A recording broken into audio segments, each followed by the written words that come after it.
Hello, hello, hello. Welcome, ladies and gentlemen. Welcome to another Office Hours. I know it's weird. For those of you who've been watching earlier, we did start streaming with Star Citizen. We did an Office Hours. Let me fix this real quickly.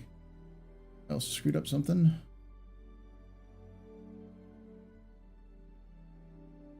Doot, doot, boom, finished. I should have just kept streaming, but I needed to eat some breakfast or some dinner and stuff like that. So, hello, welcome everybody. Welcome. Let's get to the office, shall we? Hello. My name is Paul Berserker01 Batman Shelley, your humble host and space bartender at the AstroPub. Welcome to the Office Hours stream. Office Hours is where we just kind of hang out and talk. We talk Star Citizen. It's an AMA stream, which means Ask Me Anything. We talk about Star Citizen news. We talk about, speculation. We talk about Star Citizen lore. Talk about everything. If you enjoy this, just notice, because this is a live stream, this is a live environment, the video length is going to be a little bit longer. I do clip out sections of this video every so often to put up on YouTube for content and kind of to consume later. I may be doing 2 capsules this time, but we'll see. If that's more of your vibe, make sure you do that one as well. Hey, Jock Cop, how you doing, buddy?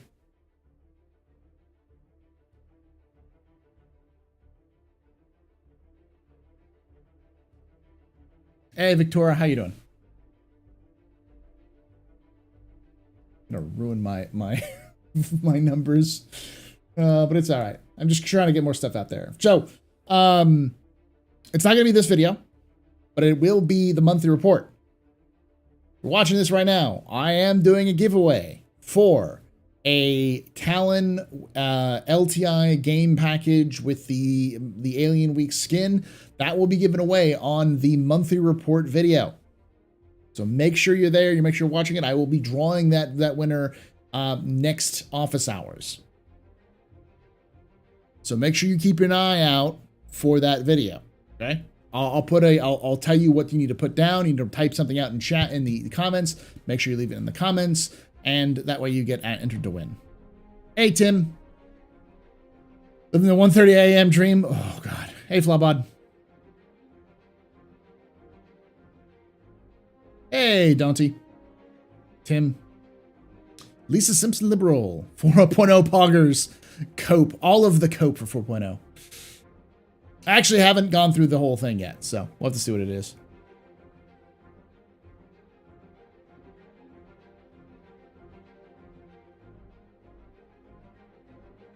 Did they actually mention in the monthly report that there's 4.0 stuff? Because I'm not the one of the kind of, not the dude who goes like, oh yes, everything is like 4.0, it's going to fix everything. Or yes, the 4.0 around the corner. I don't even think 4.0 is coming out until like July of next year, like this time next year. Hope, but verify.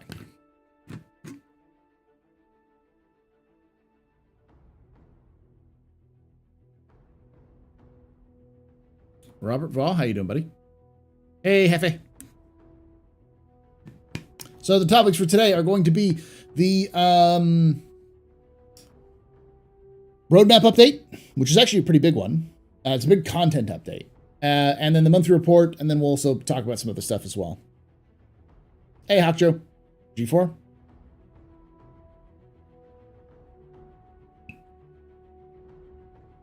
No models this week. I have been super heads down on a lot of other stuff, so.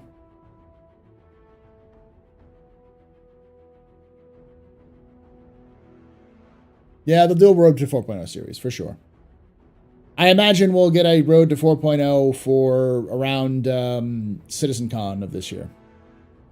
4.0 is still a long ways ahead, I believe. It doesn't mean that there's no progress done, though. Exactly. And in many ways, PES is a lot more of an important milestone than server meshing.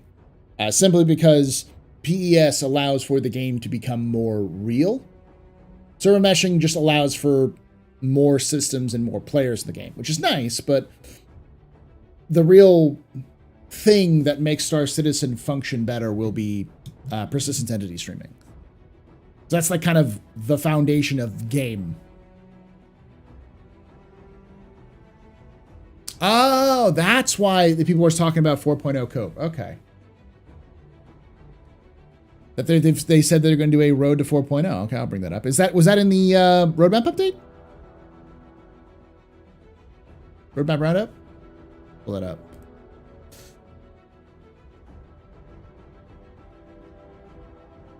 I didn't see that. Where was this mentioned that we're doing a road to 4.0 thing?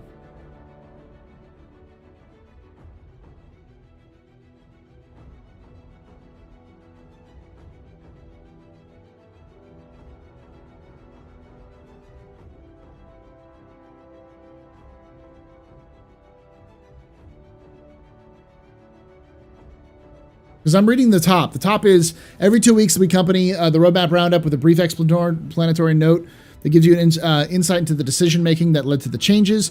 This is part of an effort to make our communications more transparent, more specific, and more insightful for all of those who help you make Star Citizen and Squad 42 possible. That being said, let's go ahead and dive into this week's roundup. That's it. That's all I see. And then there's, that's all for this week. Join us for Spectrum. Check out Roadmap, a companion guide for more information. That's all I see. You can set it on Discord. The Discord link should be in the description. It's in the monthly report. Okay. Probably under content community. Okay, yes. The team has also been hard at work planning and expecting all plans related to CitizenCon and the road to 4.0, which is mentioned in the last letter from the chairman. Will present regular 4.0 related content between now and the release of 4.0. They're currently expecting to roll out this info series in September. Okay. That makes sense. We'll talk about that then.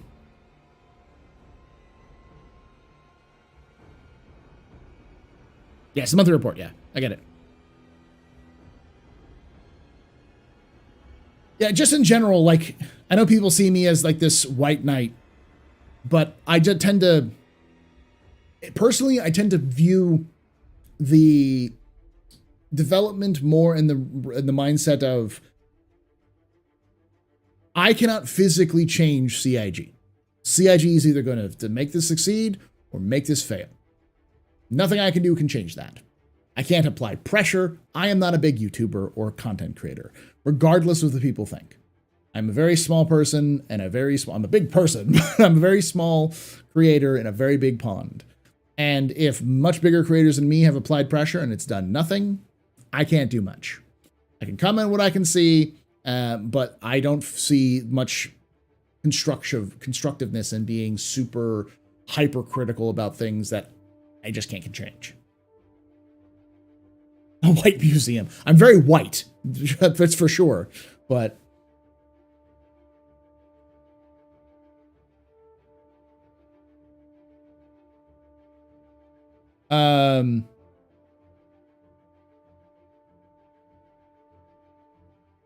but no, it's so for me, more of this is about the journey.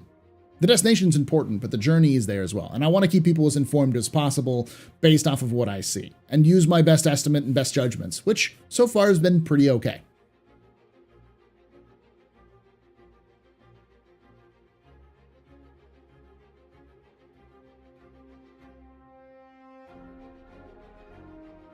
Lore Sav, yes. White Knight, no. Yeah.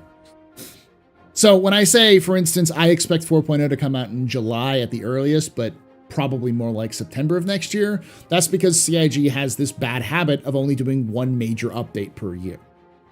And that's it. Chris is always overestimating the team and what they can do, and it usually has little to do with the team's efforts and more to do with just time. It just takes time to build this kind of shit.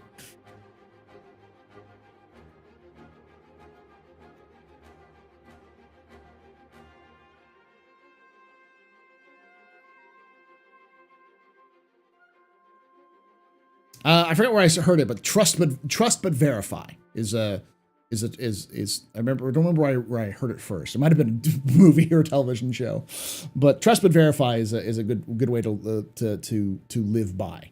Which is, if CIG says something, then you can pretty much trust it, but don't, but make sure that you can trust it, but make sure that you verify that the information seems to line up with what other things have been said or expectations have been set.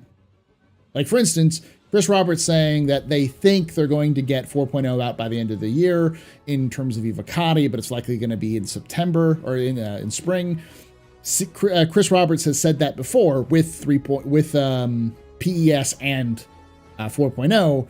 He said that was going to happen last year, and it didn't happen. So the reality is that Chris is a very, very bad judge, and it may not be Chris. It may be the producers under Chris, because Chris obviously doesn't have a direct influence. But I would not trust Chris on a evaluation of that release at all.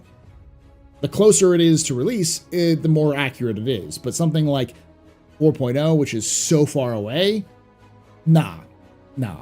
Don't even believe that. Never believe that. Hey, Daniel Golden. Quote, am I quoting Satan? Trust but verify? It's an old Reagan quote. Ah, okay. Thought I'd heard it somewhere else.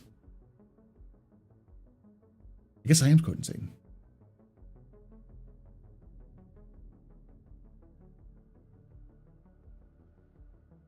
I could have swore it was somewhere else, but it's not a bad quote, though.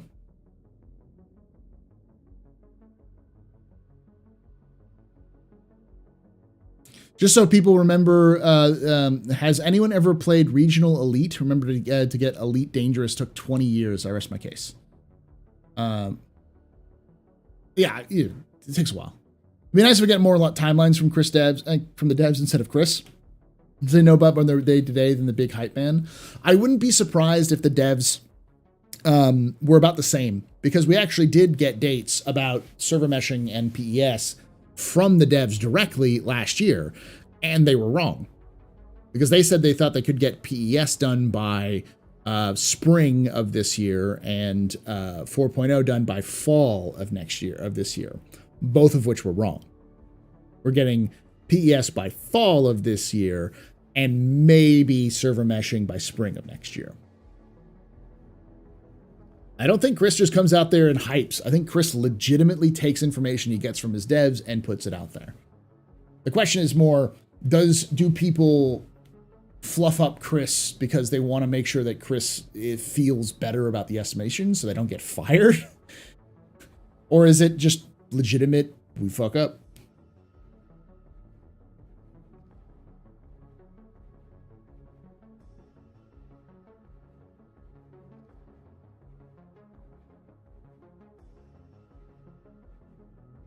Do you see more lore being released in the content from now on, like the Siege of Orison and stuff? I feel patches come and go, but PU is not reflecting it. You mean in terms of like more lore content being added to patch? I've said for many times that the key for adding lore to this game in terms of people understanding the universe that CIG has created is atmospheric. They already do a really good job of atmospheric storytelling with things like landing zones and announcements, but now they need to start moving into NPCs having conversations, which they're working on, and NPCs interacting with one another. And the next step beyond that is not events, but mission givers. Mission givers will give you a context for the universe much better than anything else, because they're very specific types of missions that you have to do. And we already know that there will be kind of cutscenes. Think GTA, like early GTA, or I guess GTA 5 as well, GTA style, where like you go to meet someone and there's a cutscene where your character's interacting with people. Only, you get to have a conversation with them. You get to use your inner thought system and they get to respond, and that'll change outcomes depending on how you respond to them for different mission sets. And those sorts of missions will give you a little bit more understanding. Like, you'll learn about who Ticia Pacheco is, where she came from, why she's doing what she does. And in the process, you'll learn about the organization she's been involved with and more about the universe as a whole. That kind of thing is much more valuable as a storytelling tool than an event. An event is like the cherry on top of that. Bro, you just added 5 years of development. I'm not adding shit, Papa Hefe. What I just said is already in the files. They have all the audio and motion capture for those things that I just said already in the game. That's how I know about it. because I accidentally lead into it. Will we ever get an alien stutter ship equal to the Cutlass Black? Maybe we could have put a word. Yes, Laz, because I have that much pull. I'd love to see it. I'm sure CIG would like to do something cool. If a dev gives a timeline, someone will pull them off of it. Possibly. I don't necessarily think that's a direct thing, but yeah, they're definitely complications.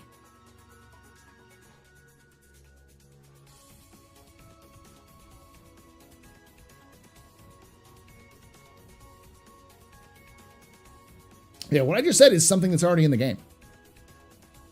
It's in the files. They've done the recording. There's an entire mission chain length for Miles, for Ticia, for Tessa. Tessa has her own mission chain. Who else is there? Actually, for all of them. Constantine Hurston, all of them have their own missions that have been kind of sketched out. In fact, there's even audio files and mission sets for Eddie Parr, Wallace Klim, and Shaw. I forgot his first name, but Shaw is another mission giver we've never seen who's in Hurston.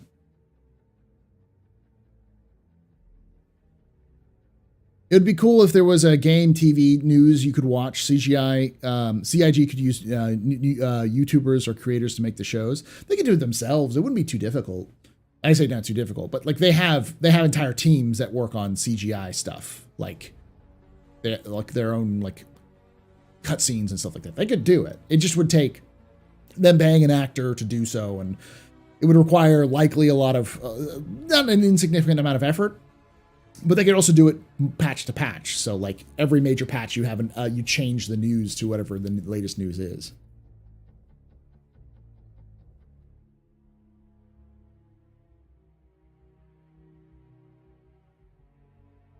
I would like to find more pads with lore on them, maybe at Rex. There already are.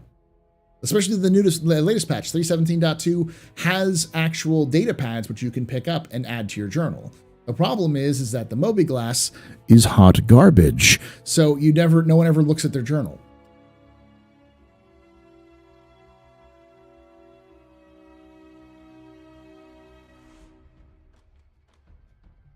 The ship commercials, you mean, Tim? In terms of the best example of publicity for ships they used to do? Yeah, the ship commercials are great. But I think they also need to have the team that does the cinematics be off of Squadron 42 before they do stuff like that. You wouldn't really want any in-lore news stuff done until after Squadron is wrapped up, that section anyways. You missed the lore videos they did on the star systems. I wish they'd do something like that again. Well, my plan is to do that do what they did, but improve upon it in the sense that there's a lot more information on a lot of these systems that they didn't put in there because of time, and at the time they may have not had the full scope of them yet. So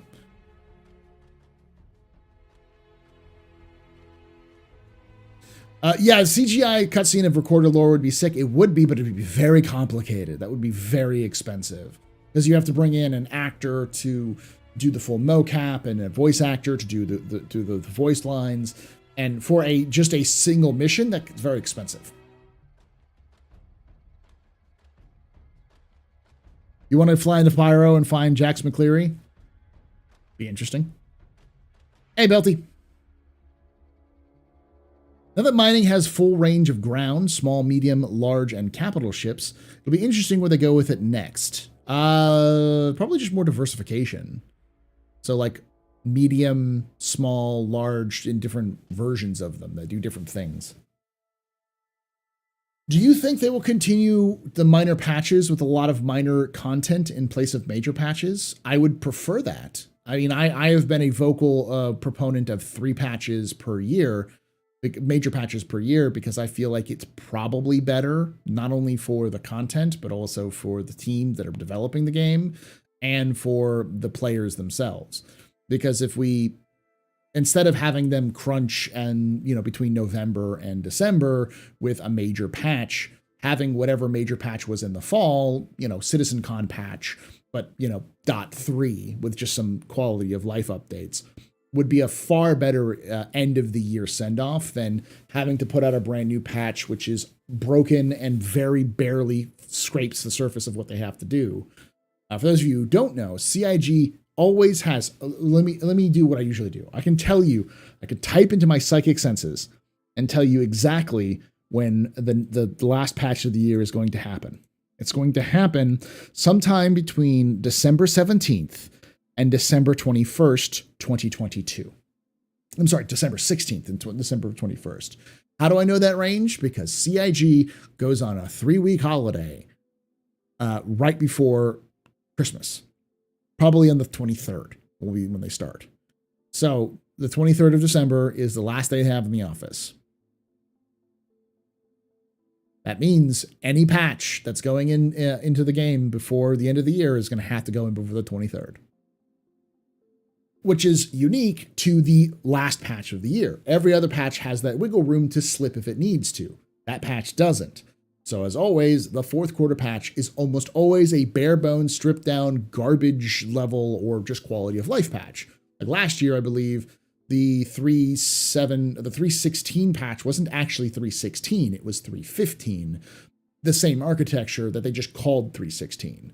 Then 3.17 was really the 3.16 patch. That's why everything's gotten shifted over one, because they did not make that last patch of the year. And that's more common than not, that they just take the architecture of the previous patch and then add more content to it than spinning off a brand new branch of the game for, new content and such. So that's just how it works. It's such an exciting time. Maybe this year we can have physical damage. Maybe. We'll look at it real quickly. Rib Space Clarkson, yeah. It ditched the end of the year patch. I'd love for my work to do a 3-week holiday vacation. Yeah, they're great. Like I said, I'm generally speaking, CIG is pretty good with its employees. It's one of the better examples of video game employment that I've seen. It's one of the reasons why I'm more willing to give CIG the benefit of the doubt when it comes to slipping dates and such. Because if they're instead of crunching their people, they're just giving them more time off, and as a result, things come in later, I'm all right with it. Because I don't want CIG to abuse 700 people mentally and physically so I can play a space game. It's just not worth it. It's not worth anyone's mental health or well-being or physical well-being. And CIG is pretty good with, like I said, I think they get 3 months almost of paid vacation a year. So they get maybe 2 months. They get 3 weeks, 2 to 3 weeks at the end of the year, beginning of the year. Then they get individual days. And every time the US gets a day off, the European and the British offices get days off too. And every time there's a European or British holiday, the US gets those days off as well. So the Brits and the Germans got July 4th off for their offices. And then the Americans will get bank holidays from Britain off, but they don't really need to. So game industry needs to take care of its employees better. I'm glad CIG is different. Yeah, it's better. They gutted the final patch last year too. They do. But every year they got the final patch, which is why I don't think it's worth it. It's just not worth the headache and the stress that it would do to anybody. Just cut the last patch of the year, say it's a quality of life patch. It's designed to improve upon bug fixes and everything else. And it's just what they can get done in the last 3 weeks of the year.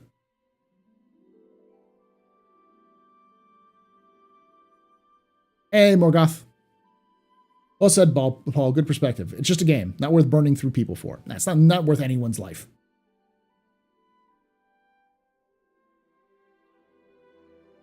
Not worth it for us either. Happier devs create happier space games. Yeah, exactly. More healthy, happier devs are better for everybody because they make better games, they make less mistakes, they produce less bugs. Just hands on. Well, it's January, at least it seems like they readjust all the goals for the new year. There's 2 major readjustments that I can tell. January/February and July. Those are the 2 major readjustment time periods. So we almost always get something in the first half of the year, which is usually April.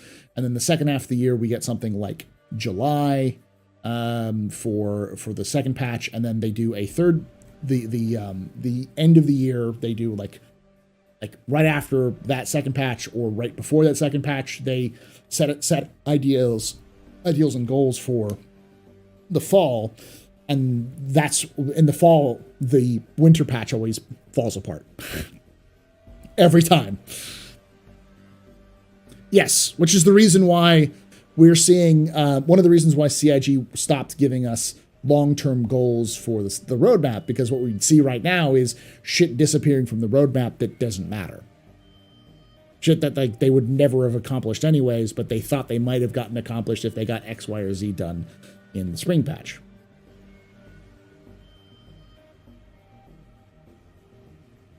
If it's just a bug fix pass, then we can enjoy the game for 3 weeks. I mean, the thing is that we're at a stage where I think most of the community would prefer the game to run better than add new shit. So having a patch that's just dedicated to fixing problems and improving performance overall, most people would be behind. It's like 1,000% behind. I wonder if you had a quality of life patch feature that would you want to see. I wonder if you had a quality of life patch feature that you would want to see come in a patch, what would it be? Me personally? The fucking roadmap? Or not the roadmap, the Mobiglass? What I want is the Mobiglass to be like my phone. So my phone has apps on it, right? I can customize the front screen of my phone with all of the apps that I want. And then I can, so I can have the, you know, Google Maps or whatever on my phone right on the front screen so I can just tap it and access it.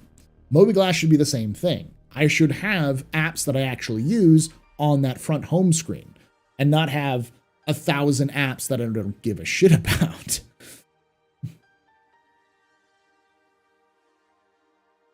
Oh, Inverter's still streaming. Okay. When did this stream start? About 27 minutes ago. I started a little earlier than I usually do.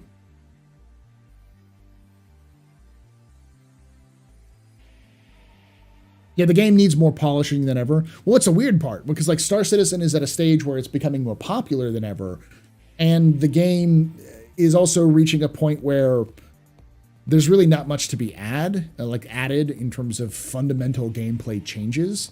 Like I've heard people say, oh, well, the performance of the game or like the flight mechanics of the game are going to change. And the answer is not really.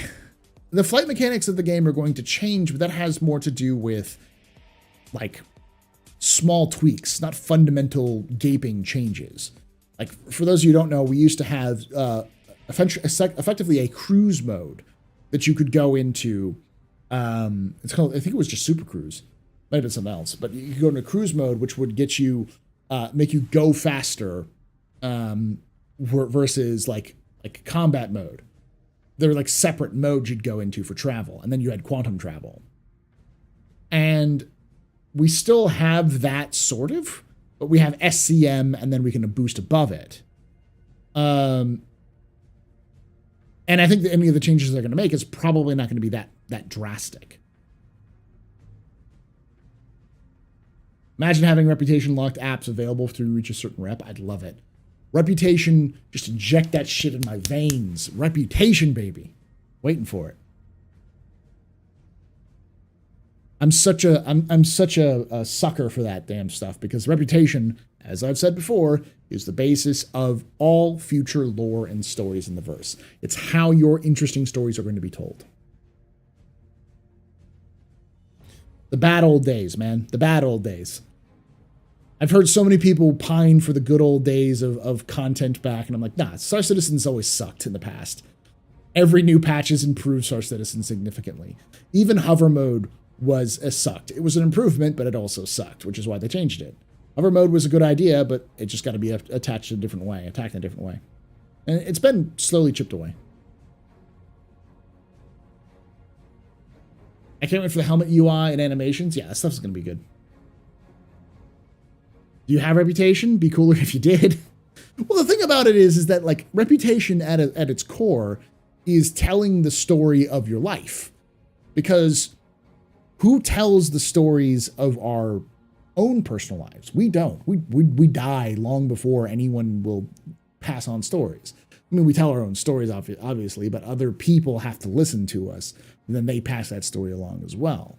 So in a video game like Star Citizen, having reputation be effectively the meter of your story, who is listening to you, and who idolizes you as a hero, and who vilifies you as a villain. That is the story of your gameplay, what your actions did and the consequences they had. That tells a story, and that interweaves you into the actual narrative of the story as well as the lore of the game.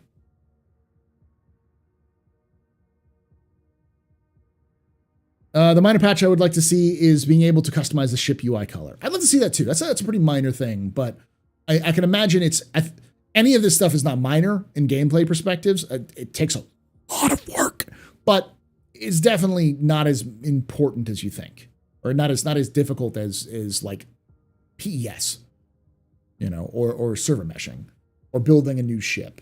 But the problem is it takes time from the developer who's working on PES or a new ship or bounty hunting, and that's a lot more important than being able to change my HUD from green to yellow.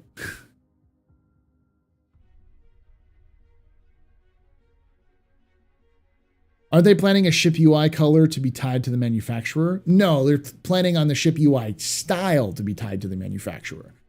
They're entirely different styles. I imagine that the colors will be part of it, but yeah. Hey, Odysseus.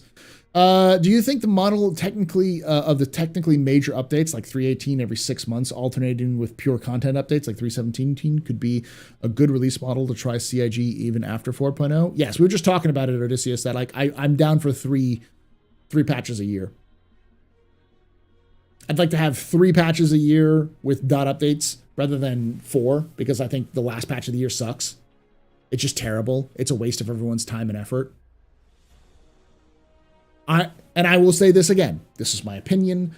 I am not CIG. I do not have access to their records. CIG, I'm sure, has records based off of any business, productivity, when people are available, when things get done, who gets what done, that sort of thing. I'm sure it happens. That's what producers do. That's what managers do. That's their job. And they have more access than I do. But it just, from a layman's perspective and from an outside perspective, this is what I see. Every fourth quarter patch sucks donkey balls. Just flat out never worth it. Because they're almost never really patches. I think maybe 1 out of the last 10 years of the fourth quarter patch has actually done anything. Like content-wise. So yeah, I think just doing 3 major content patches with .x patches dropping. Will we be able to change the pip color, or is that a thing? Star Citizen needs a colorblind mode or something. I think CIG just needs to customize our HUD colors. We just need to be able to customize our HUD colors and maybe our pip types. I understand having different like overlays and HUDs for different manufacturers, but you need to have some accessibility options like color on the screen, because that's, again, colorblind mode. And like sizing. Like, for instance, I can play the game generally okay.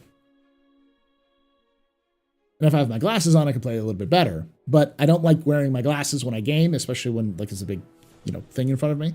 So I don't need to wear them to play. But I also probably would like to increase the font size of my HUD just a little bit so I can see better. That'd be a nice little quality of life addition.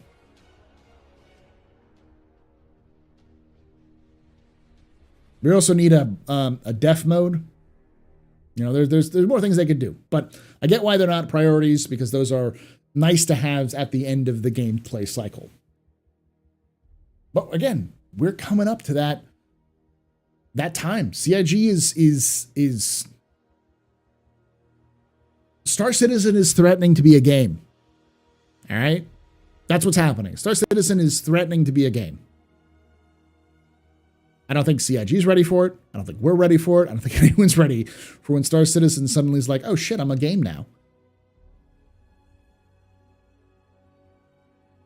It's just different positions of the icon. So for instance, like here, let me show you. They've already showed us a couple of ideas.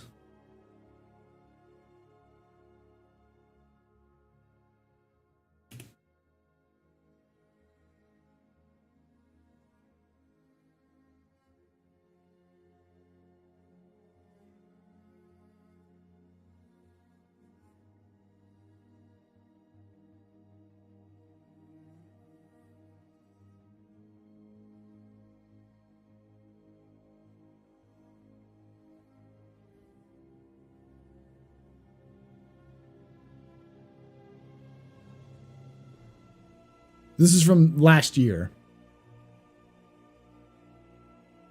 This is Aegis.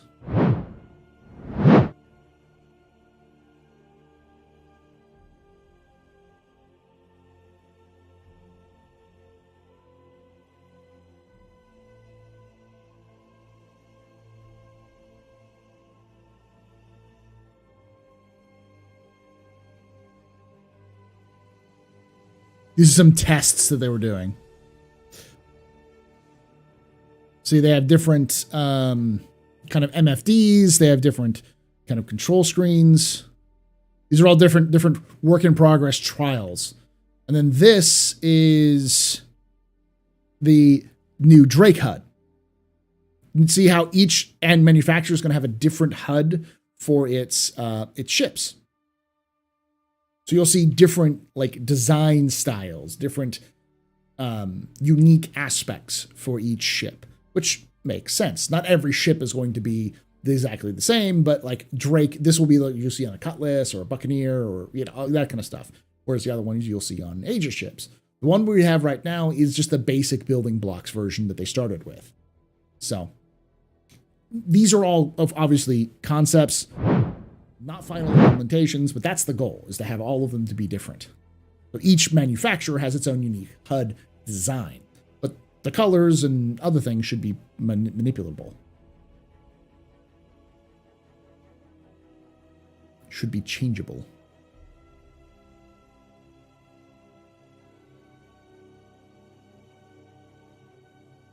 Jake HUD needs more duct tape. I think the UI customization on the player side, MLB Glass apps, ship colors, etc., will only come after we get rid of Flash and switching everything to building blocks. Yeah, that's the plan. I also think it's a prioritization thing. There's a lot more things that the UI programmers and designers are doing right now, like new trade, like the individual apps that they're working on for like trade and inventory and salvage.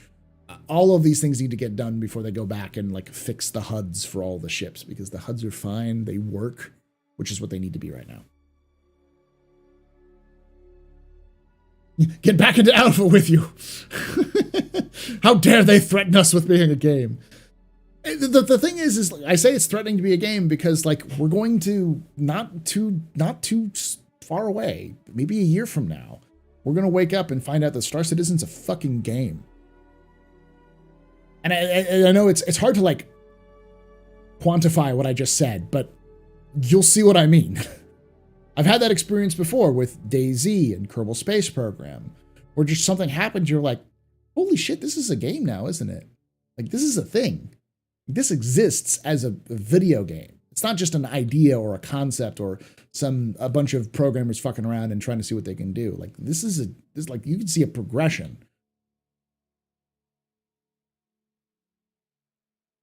No, my background isn't available to download. I might put it up on my Patreon, but it's a custom background done by.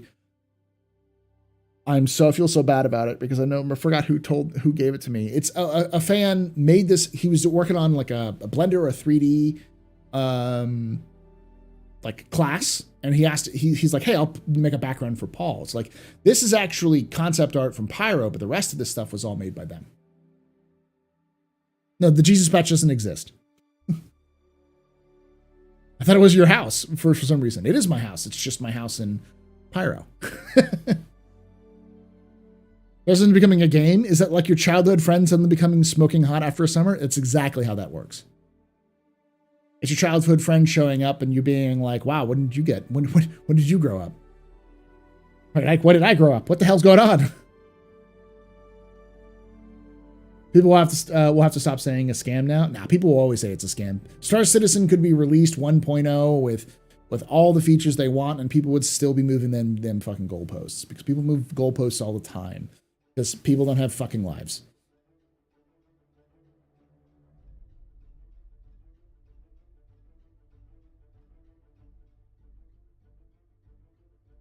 But anyone who's been part of like an early access project can tell you, like, there is a moment when a game just suddenly becomes a game. It's no longer just beta or early access. It's a game. Sometimes that's pretty obvious with like a 1.0 release. And you're like, oh yeah, this is a 1.0 release. Like for instance, Elite Dangerous is a good example. Elite Dangerous was an alpha and beta for, not as long as Star Citizen, obviously, but still not an insignificant amount of time, like a year or two. And when it finally went into beta, they just turned on the procedural generation and suddenly, bam, there was a game. It was like, shit. It went from having like a couple of different like planets and some stations. I think it was like 12 or 13 stations or something like that. Then they turned on the procedural generation and it went from like 12 to 13 stations or 12 to 13 systems to like millions. Just connected overnight. And it was right when they were entering or leaving beta. It was like, fuck. Like, that hit suddenly. What would be the tipping point to consider it a game? Server meshing. Because I don't think the patch we're going to get server meshing is not just going to be server meshing. It's going to be the server meshing patch. It's going to be the pyro patch. It's going to be probably a handful of other gameplay as well. I wouldn't be surprised if it was engineering and pressurization and a bunch of other gameplay aspects.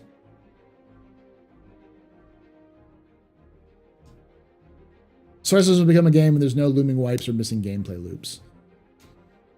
The problem about the concept of missing gameplay loops is what's a gameplay loop? It's like a lot of different things. A gameplay loop is whatever you define it as. Like, I know that there is a gameplay loop for bounty hunting. It exists. Is it basic as shit? Yes, but it exists. That doesn't mean that there's not a gameplay loop, but it doesn't mean that that's a completed gameplay loop. There are other things to add to that loop. Mining has a loop.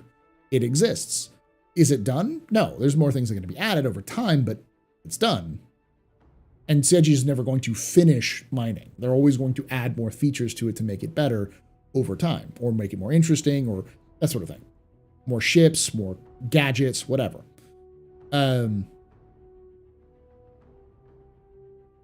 Okay, when we get science gameplay. Yeah. How fast can Star Citizen release star systems realistically? 3 a year, it seems daunting. You gotta remember that the thing that is currently holding back Star Citizen systems has nothing to do with them making systems and has everything to do with them, with the back-end servers. They've already been working on Odin. They've been working on Pyro. Nyx is almost done. Odin's been for a long time. I didn't see Firemedic say anything. I'm sorry, Firemedic. I just saw your thing. I find it really appalling they can break so much, including core gameplay, and wait months for any possibility to be fixed. That's just how gameplay works in early development. Some things just need to get done beforehand. Because a lot of times when you break a mission or break core gameplay, you could go back and fix it, but then the reason why it's broken is because you're completely overhauling that aspect of the game.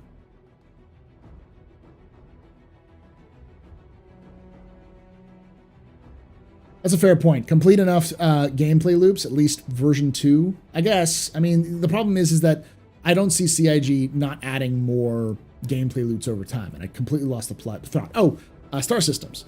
Nyx and Pyro got started last year. And the team that's that's set about to build landing zones and build these systems is Montreal. And do I have to point at what Montreal has done this year to prove to you how fast they can do things? Now Montreal is like 100 people, or will be before the end of the year. When they have 100 people, including teams designed to build star systems, they'll get a star system done in weeks.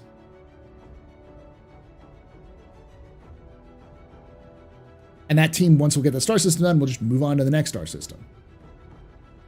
At the end of the day, star systems will end up being like ships in Star Citizen.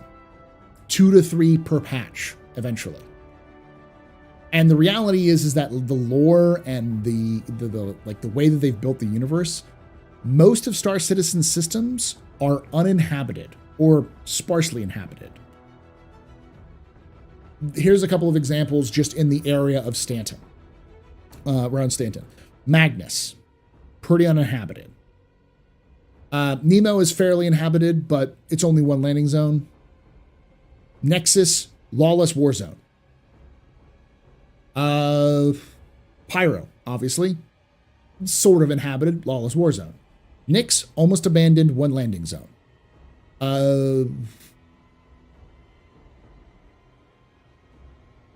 Castra, one landing zone, 3 planets. The hard part isn't the systems. The hard part is the landing zones.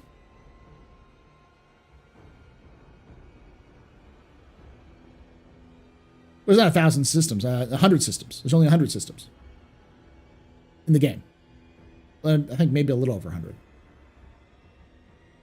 So the issue that CIG will run up against is the very well-developed systems will take longer and more intensive resources, but they won't be Stanton levels of time. It'll just be a matter of adding a basic framework, putting some basic stuff down, and then coming back later and adding the content in more consistently.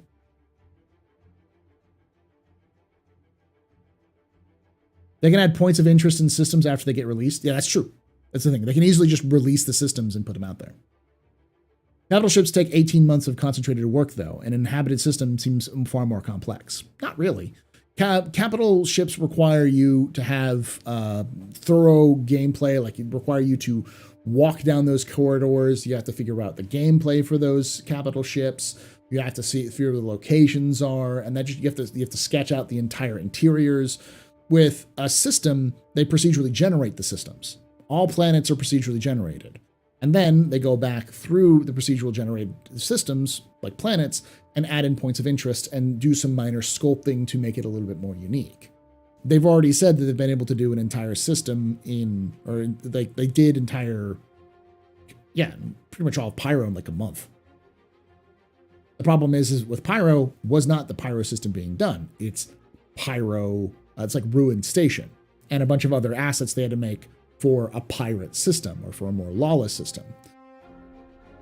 But I can almost guarantee you they will copy paste assets when they can. So think about the bunkers. The bunkers are all copy pasted. They'll add some diversity over time, but or like the outposts. Pyro is going to have a unique outpost, but that unique outpost isn't going to be only in Pyro. Those we already see the outpost, Colonial Outpost ruins are already in Stanton. We'll see stuff like that kind of begin to populate out as they build those out.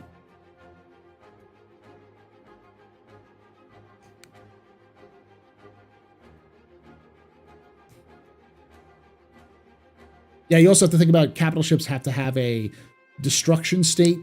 They have to have like a derelict state. They have to have, there's a lot more complicated assets. And the issue with the reason why it takes them 18 months to do a capital ship is because they don't have enough people on those teams. Likely because most of the people on those teams are working on Squadron. Because that's where most of the work going into capital ships is going to right now, is Squadron stuff. Only Drake procedurally generates their ships entirely based on the Cutlass. That is true. The racetrack coming in 317 reminds me of Levski. Yeah, because they used assets from Levski.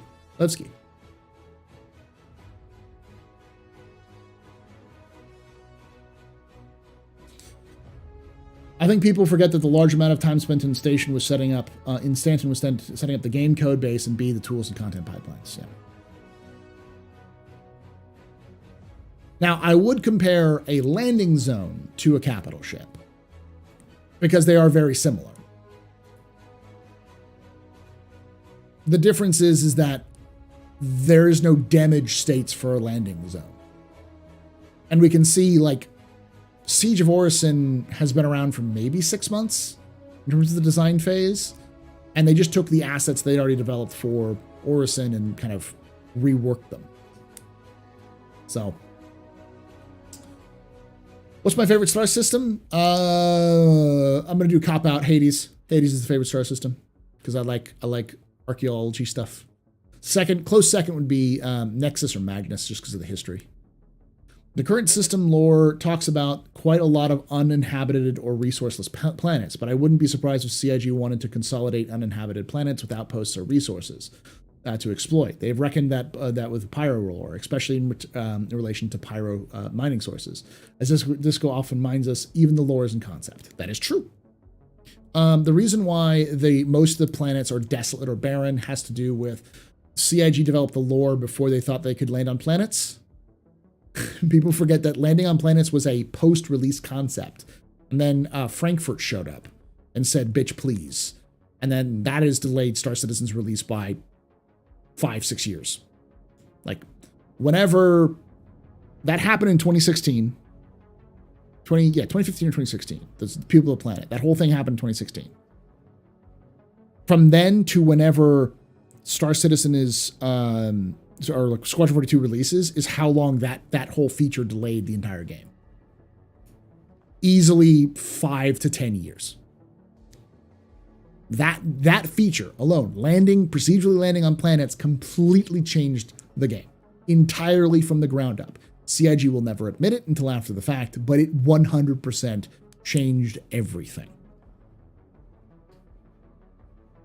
Does that make it bad? Maybe. As for some people who wanted the original scope, yeah, it's bad. But for people who want the experience that Star Citizen is becoming, it's good. It's the reason why it's taking to the heat death of the universe to fix. The problem is that the planets themselves, like, none of the gameplay was designed to land on planets. Yeah, you could FPS, but that was designed for like stations and ships and maybe some small landing zones, small areas like battlefield maps, and Battlefield the game maps, but nothing the scale and scope of a planet or a moon. So that means that they had to change a lot of ways that they were looking at the game, they were developing the game, levels for Squadron, all that kind of stuff.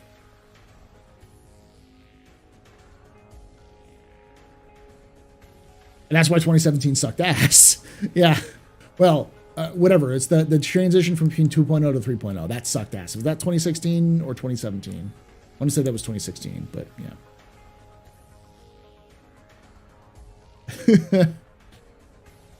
The only reason why that team worked for Star Citizen, though, is because they got the chance to actually explore what the tools that they developed when they worked for Crytek could do.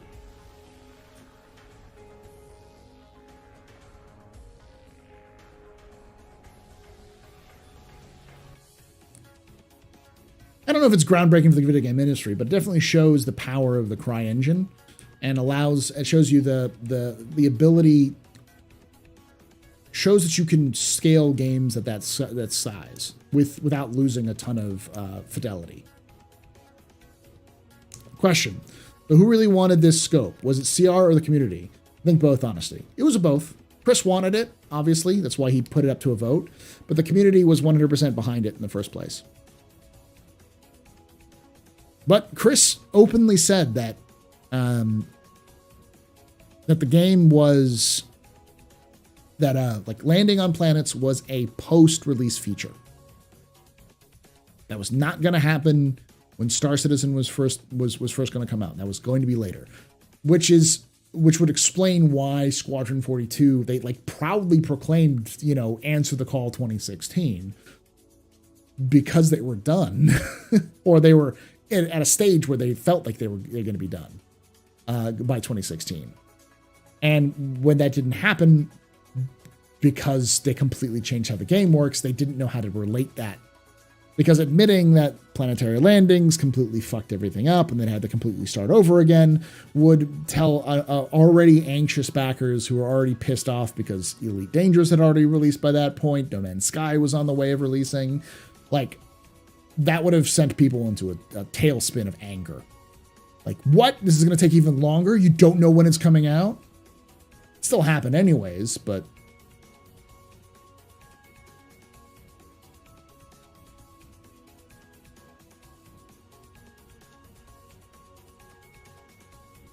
I think it was overall a good call, but it, generally speaking, is the reason why we have such a later game.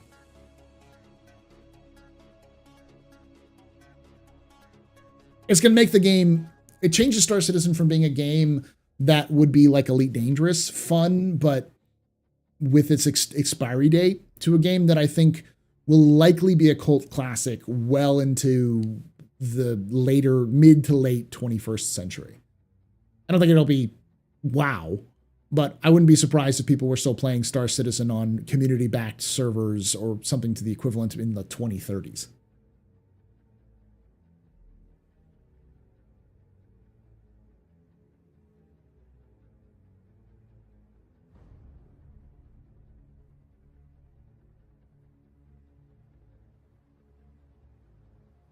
Well, okay. This is something that I need to emphasize for people who are worried about Star Citizen being irrelevant or not, some other game supplanting Star Citizen. Star Citizen is a shitty game. It will make no money for CIG in the long term. It will not make them rich. They will not become billionaires. They will not turn into Electronic Arts overnight, selling billions of copies. It's not Call of Duty. It's not WoW. It's not Diablo. It's not Halo. It's not any of those games. Because at its core, its structure is not built as a game that can sell well and function well in the current meta of how games are developed. Nobody will ever beat Star Citizen because no one can make money beating Star Citizen. That's it. Star Citizen is a shitty platform for making money. Because it's a shitty platform for making money, no one will be able to replicate it or even want to replicate it.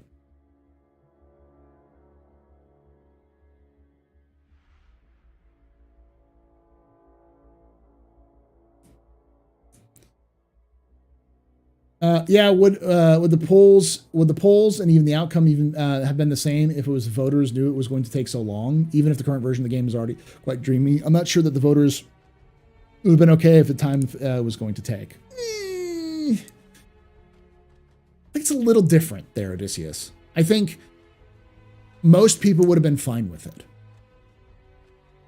The reality was less of will it take more time, and I think the more reality is how the message was delivered. I also think that there is a lot of people online who are very loud and very consistently loud who are a very small minority of actual backers. It's one of the reasons why I can say I can bitch and complain all I want. Nothing I say will fucking change anything about CIG. A, I'm not as important as anyone thinks I am. And B, the collective backers who are quiet and just playing the game are far more numerous than the people who are complaining about it online. And this isn't just me being like, oh, I have a feeling. Look at the fucking funding tracker. CIG is making more money than ever. Yet you would think by all of the negative press over the last several years and, people being super negative about it online and, Reddit posts and stuff like that, that Star Citizen should be failing, but it's not.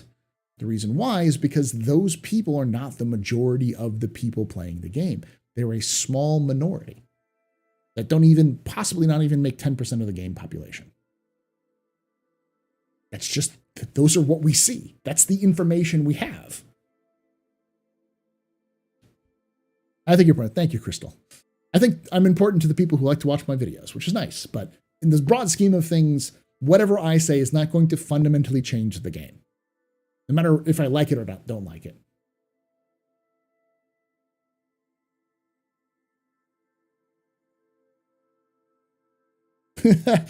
CIG communication. Two friends who are a good match. Yeah, that's the problem. I think the problem comes down to CIG is doing something that no other game company has ever tried to do, and they're not hiring people who fully know how to communicate that. But that's also a strength because it means that CIG is making mistakes that typical PR companies wouldn't. And the reason why is because they're being more honest than they should be, which means we have more information. Those people quietly playing the game are still complaining in global chat. I don't even think so. I don't even watch global chat though.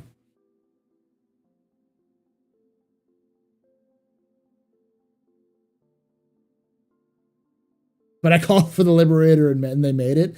No, what I said was, this is something that CIG needs to think about. And what CIG said was, we already thought about it, Paul, shut the fuck up. It just told me that CIG isn't literally listening to me as much as they're paying attention to their own designers and their own concept. Like they're looking at it in terms of the distant future about how their game is going to function. Which is why we're all scrabbling around in the shit in the dark, trying to figure out what the fuck quantum boost is. CIG already has that starting to work on, and they'll tell us when it gets closer to release, and it'll be something that solves a problem that we already know exists, or have only just recently known exists, that will fix the problem, or an approach to fix the problem. CIG is already thinking about things 2 or 3 years ahead of time. That doesn't mean that they're working on, like, a bunch of stuff 2 to 3 years ahead of time. It just means that they're planning ahead, which is also a problem because sometimes they plan ahead and then something else happens and they're like, fuck it, dump this in the trash, we'll come pick it up later, which is why you'll see ships drop off the fucking progress tracker and never show up again. Like the fucking animals, like this Boreal Stalker should have been done years ago, but nope.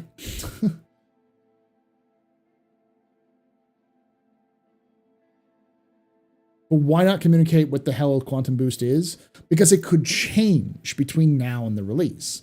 They have a general idea of how it works, but to explain it in a way that we understand fundamentally might work, but then might also completely change. Like they might have to completely sack it and work back at it again. It's not the first time they've done something like that. A great example of this was when they changed PES. What was it before?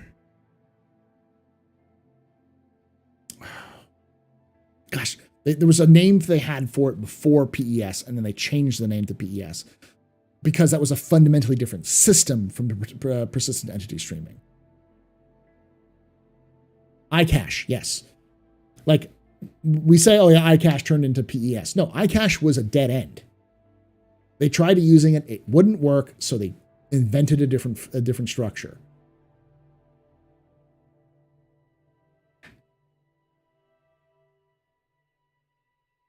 It failed. It did not work, so they had to go with a different structure entirely, which is one of the reasons why it's taken longer. Yeah, iCache, thank you guys. Yeah. That's a great example. Like, and why didn't they tell us this until after the fact? Because there was no point in telling us that iCache failed, because if you say iCache failed, people are going to go, iCache failed, Star Citizen's never going to function, even though they just fixed it a couple months later with persistent entity streaming, which now works. It's like, that's how they work. They pivot to the next solution rather than welching on it. There's no point in telling us that iCache was a giant fucking cluster failure, because that's how development works. You work on something, if it doesn't work, sometimes you can put hours, hundreds of hours, just fucking doesn't work. And you take that hours, throw it, start over again, and try to attack it from a different angle. Just how these things work. Hey, Paul, I just finished watching your earlier stream. Thank you, 89 Dig Dug. Yeah, we actually sat down and talked with Level Cap and Ollie 43. Fantastic conversation with both of those two gentlemen who are larger creators than I am, who are big Star Citizen fans. So good, just shoot the shit and talk with them. That video will be up tomorrow at 3 p.m. my time, so 4 p.m. Pacific, or no, Eastern, so 1 p.m. Pacific. For those of you who missed it, so you're gonna watch that there.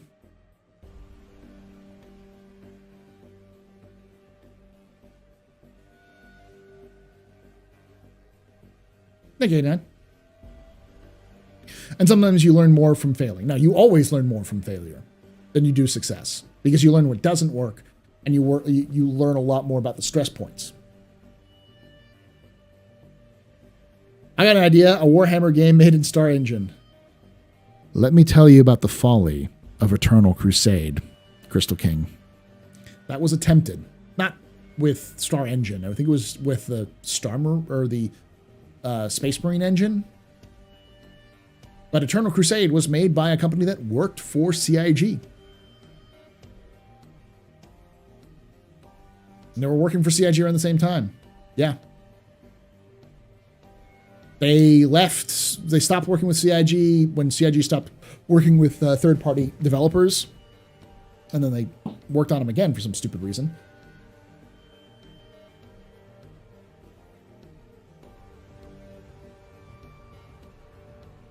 Let me look up the company.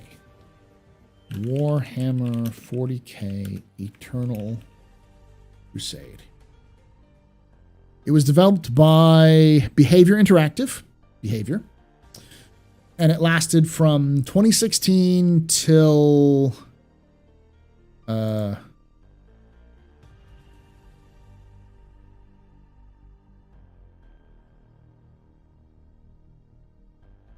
2021. But it was really dead before then.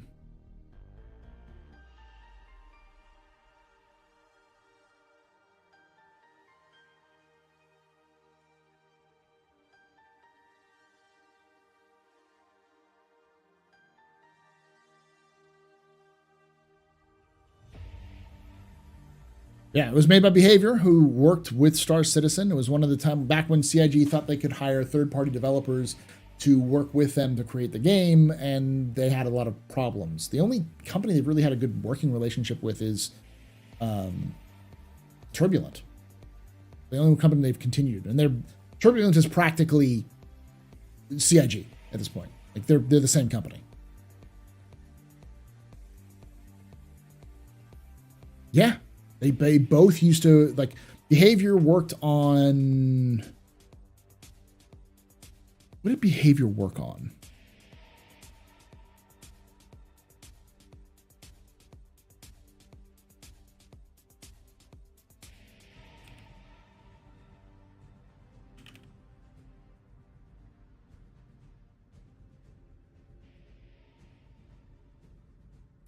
Behavior was largely involved with creating environments for the planet-side element of the game, as well as assisting for the development of the persistent universe. So yeah, they made landing zones. They're the ones who made the original Area 18. And I believe they made Levski. That was their original, yeah. Yeah, thank you, Odysseus. Yeah, they were working on Levski and Area 18. No, the original Star Marine was made by... the company that made Friday the 13th. They're making a Ghostbusters game now. Ilphonic. Thank you, yeah.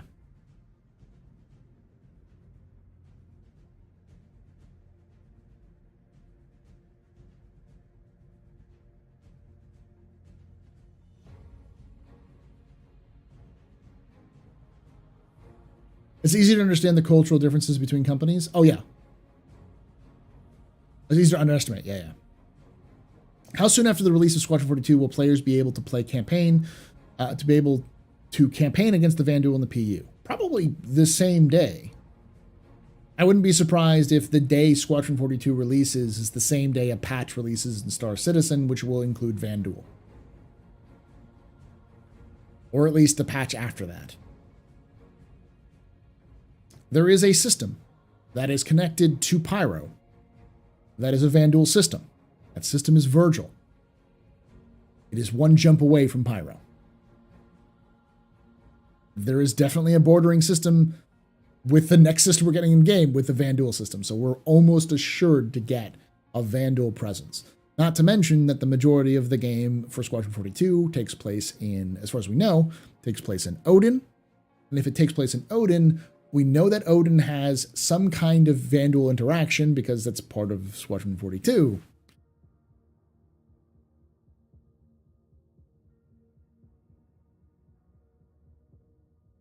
I got them mixed up too, Behavior and Ilphonic, because the two things that are, like, Behavior and Ilphonic both left, working with CIG, and Behavior made Dead by Daylight, and Ilphonic made Friday the 13th.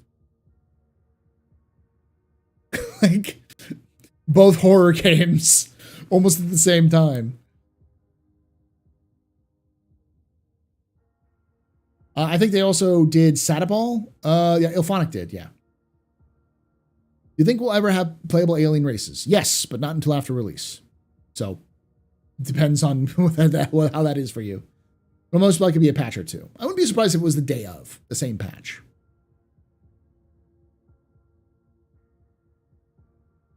Area 18 is like if we could fly around New Detroit from Wing Commander Privateer. Yeah, I guess so.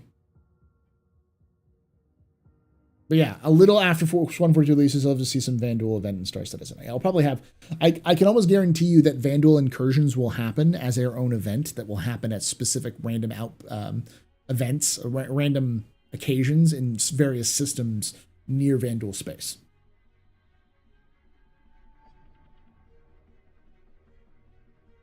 Yeah, it didn't went well between Ilphonic and CIG.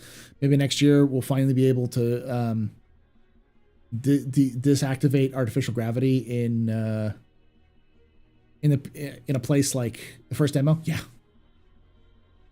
Paul, wasn't there audio recordings in game about Port Olisar being destroyed by the Vanduul? No, that was the message, which turned out to be the Xenothreat message. In fact, let me toot my own horn here a little bit. Toot toot. I said from the very beginning of that message coming out that it was almost certainly a rebel group, some sort of rebel organization that was fighting against Stanton. And I was fucking right. And the reason why I thought that was because it had an uncanny resemblance to the writing of the Tide message from the Fall of the Mezzers. And knowing that the same people who wrote the Tide message, meaning the writers, who also wrote this announcement, told me that they have a certain type and way of writing bad guys. Well, rebels, not necessarily bad guys. And that was, the cadence in the writing was very similar. It was like, yep, that's got to be a rebel message of some kind. And in lore, it makes sense. It would 100% make sense for Xenothreat to be aping the Tide in terms of how they speak and everything, because the Tide literally overthrew the fucking UEE. So if you're trying to overthrow the UEE, probably good group to model yourself after. What rebel org? The Xenothreat. Xenothreat's a rebel org. They want to overthrow the UEE. Wait, repeat lore?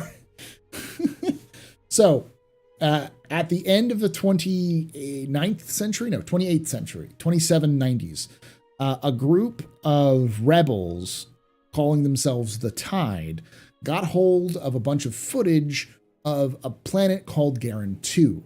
Several years before that, they had discovered the Garin system, and on Garin 2, they found a Stone Age primitive civilization, a civilization of aliens who were like Stone Age farmers. They had societies, they had villages, they were farming, they were an advanced civilization. They had language, they had culture. At first, humanity was like, hey, we're going to uplift this culture. We're going to study them, figure out what's going on, and then we're going to help give them technology to make their lives better and bring them into our empire and as a, client species kind of thing. But then they got bored of it. And so the Mezzers, who were these tyrannical dictators, the lead Mezzer sold the rights to terraform the planet to his cousin, who then began to terraform the planet and sell the mineral rights, because there was a lot of valuable minerals on the planet, to various organizations.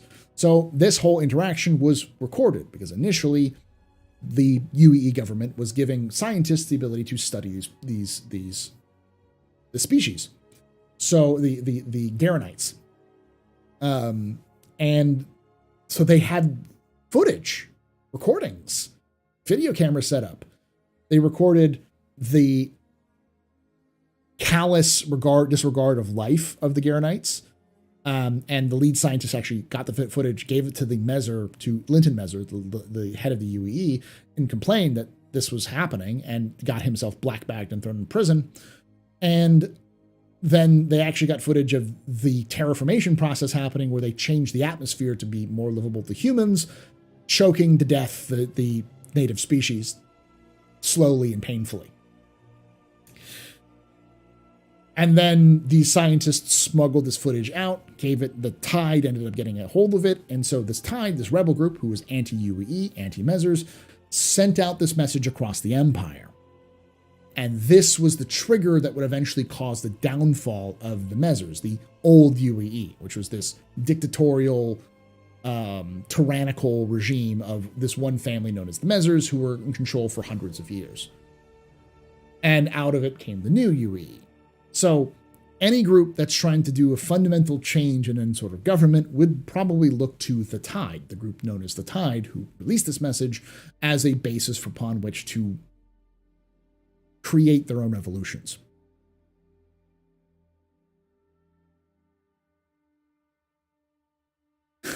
Actually, G4, if you're interested in it, I've done several videos on it.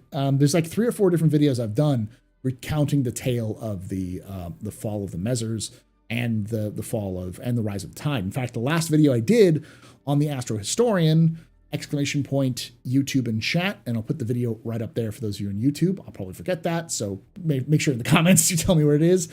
That video actually has a large section talking about the fall of the Measures because of the massacre of Darren II.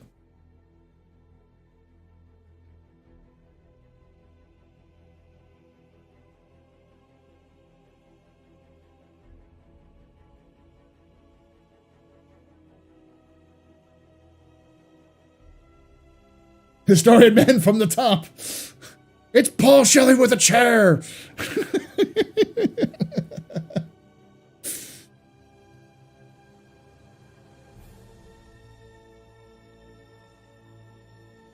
Yeah, that message was transmitted since 2019. We didn't even see Xeno threat for another year. It's actually first transmitted in 2018. So no, there is no, this is a long way of saying there is no evidence that Port Olisar was going to be destroyed by Vanduul. The reason why people thought about that was because there was a test footage they did of a Vanduul attack attacking Olisar that had kind of like a prototype way of dynamically sealing off the glass to protect against an assault, because they were originally thinking about having stations like Olisar be more, have their own health pool and have them like that sort of thing, where they can be attacked and damaged, and those windows could blow out and change the pressure, dynamic pressure, and they're planning on doing that, some of that stuff anyways. But they wanted to show off that like system and how it would look. And so people remembered that, and then they saw the message, the Xeno threat scrambled message was first discovered in Olisar. And so they put 2 and 2 together and said, Olisar is going to be destroyed by the Vanduul. The problem is there's no Vanduul system even close to Stanton. The closest being Virgil, and you have to go through fucking Pyro for that. So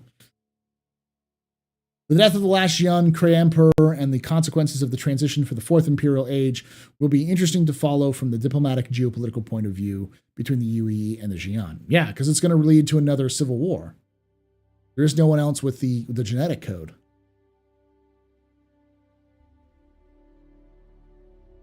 True, if humanity ever got their hands on if humanity got their hands on the Ibrahim sphere, regen tech, they probably have more knowledge about the kingship tech from the CIG have shared. G4, let me tell you about the X12. I'm not going to go on these lore changes. I know what you're doing, G4, but I did an entire video. I'll put that up there again. Remind me in the comments later on YouTube. Make sure I put it up there on the X12, which is a captured Vanduul kingship. We captured a Vanduul kingship intact and studied it. And likely part of the outcomes of that study resulted in the UES retribution, which is our own kingship.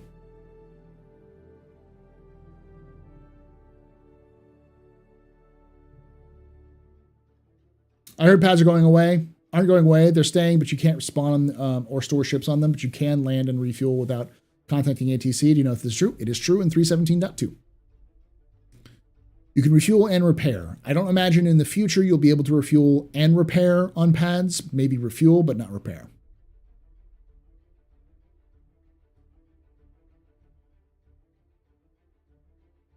Why haven't we seen anything about the Emperor? The Imperator, you mean?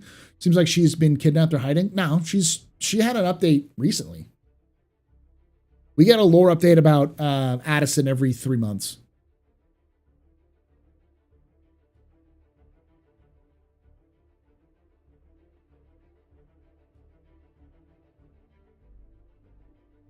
Retribution starter pack when? One of a kind, baby. One of a kind. Ooh, lore convo, yeah. By the way, if you all are enjoying this and you want to hear more lore, I have an entirely different channel dedicated to it called The Astro Historian. Check it out on YouTube. In the process of separating those two channels. All right, it's been well over an hour, and I haven't even begun to talk about the actual stuff we're supposed to talk about. So let's get started. All right. So I'm going to do this like a capsule, which means that I'm not going to acknowledge chat right away. So I apologize, chat, but this is going to be done for YouTube's sake. So I'll make it like a small video and then release that video like, fuck, I don't know, like Sunday, I guess. I have too many videos to release. But yeah, we'll do that. And then I'll do the other one as a capsule as well and kind of do that from there. So, thank you, G4. Originally, drones were supposed to come out and repair and refuel the pads. That was a temporary fix. The drones they were using was actually the camera drones from the Squadron 42 announcement trailer. The one that said finish the fight, answer the call 2016. Those drones that you saw the cameras on, that's what they were using. Those were temporary fixes at best. Yeah, last news on her bill about the AI research restrictions. Yes, going around that. We got to learn a little bit more about stuff like that too. All right, here goes nothing.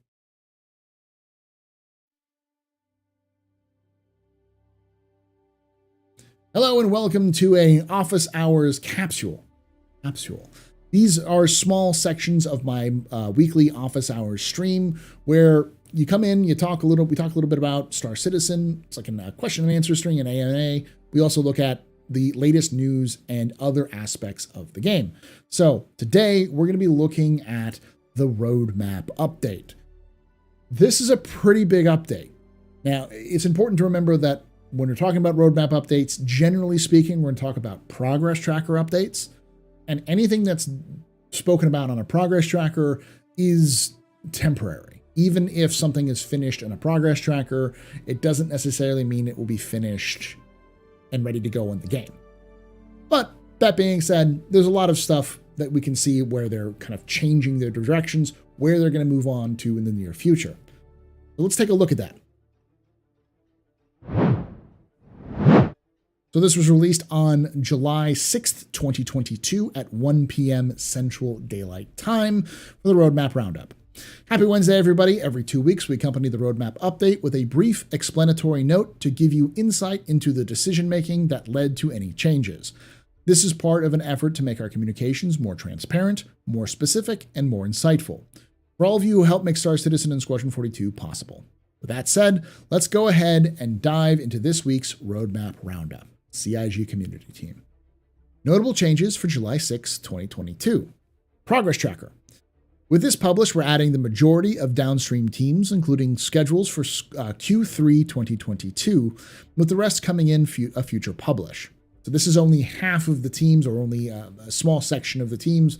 The remainder of the downstream teams are going to be added probably 2 weeks. The following deliverables have been added to the Progress Tracker. Vehicle tractor beams. Implementing tractor beams attached to ships. What's up? Attached to ships, either remote operated like a turret attachment. Either remote operated or like a turret attachment. This allows players to move and tow bigger objects, including other ships. This deliverable has been added to the EU-PU gameplay feature team and the weapon content team's schedule. This is an important aspect to remember. The EU-PU gameplay team is probably one of the more efficient teams next to Montreal. They're the ones who are giving us salvage and a lot of other aspects. So anytime the EU-PU team is working on something, it usually means that it's probably within a 6 months to a year before it ends up in the game. They're pretty quick about it. Not quite as fast as Montreal, it seems, but like I think the EU-PU team was the one who also did the Siege of Orison. So this is the same team that did that, to give you context in terms of what kind of stuff they do and how fast they work. Artificial gravity. Implementing the dedicated functionality for items controlling the gravity per room for ships, outposts, and stations. This also includes player controls as part of engineering gameplay. This deliverable has been added to the EU-PU feature team's schedule. Yeah, they're the ones working on engineering gameplay. That's cool. That means they're starting to break up that engineering gameplay into other smaller chunks, which is nice. That usually means that they're closer to actually working on the gameplay. All right, Fire Rats armor, developing multiple armor variants for the Pyro Gang, the Fire Rats. This deliverable has been added to the SC character art team's schedule. For context, this is also probably not good news, but for context, they did something similar with the Ninetales, and they were working on the concept stuff for the Ninetales in like 2021. So if they're doing this now, it may mean that we're probably not going to see Pyro until mid 2023, maybe a little bit longer. Next year, probably a little bit longer. Now, they could add Fire Rat stuff in with just generic armors, like they've been doing for Ninetales forever. But CIG seems to be moving away from that and more wanting to release their first release being more final. So that is also an indication for future release. Shopkeeper outfits, implementing a new generic shopkeeper uniform for various NPCs in the persistent universe. This deliverable is added to the character tech art team schedule. All right, just more flavor. Unified Item Ports FPS, renaming and standardizing character item ports to properly represent their capabilities. This includes expanding their capabilities to allow for more types of equipment to be used on current item ports. This deliverable has been added to the character tech art team's schedule. This one I'm not too sure on. From the looks of it and from the sounds of it, item ports are what you can make like backpacks and guns and like attachments and gear. So we'll see. This one's up in the air. I don't know fully how to internalize that, I guess you could say. Swimming Tier 0. Creating basic functionality for the player to be able to swim across the surface of bodies of water, including related features such as entering, exiting, and drowning. Includes support for hazardous liquids that can damage or kill the player and other characters. This deliverable has been added to the Factor feature team's schedule. I'm sorry. This means you could swim in lava. Quote me on that. You can swim in lava.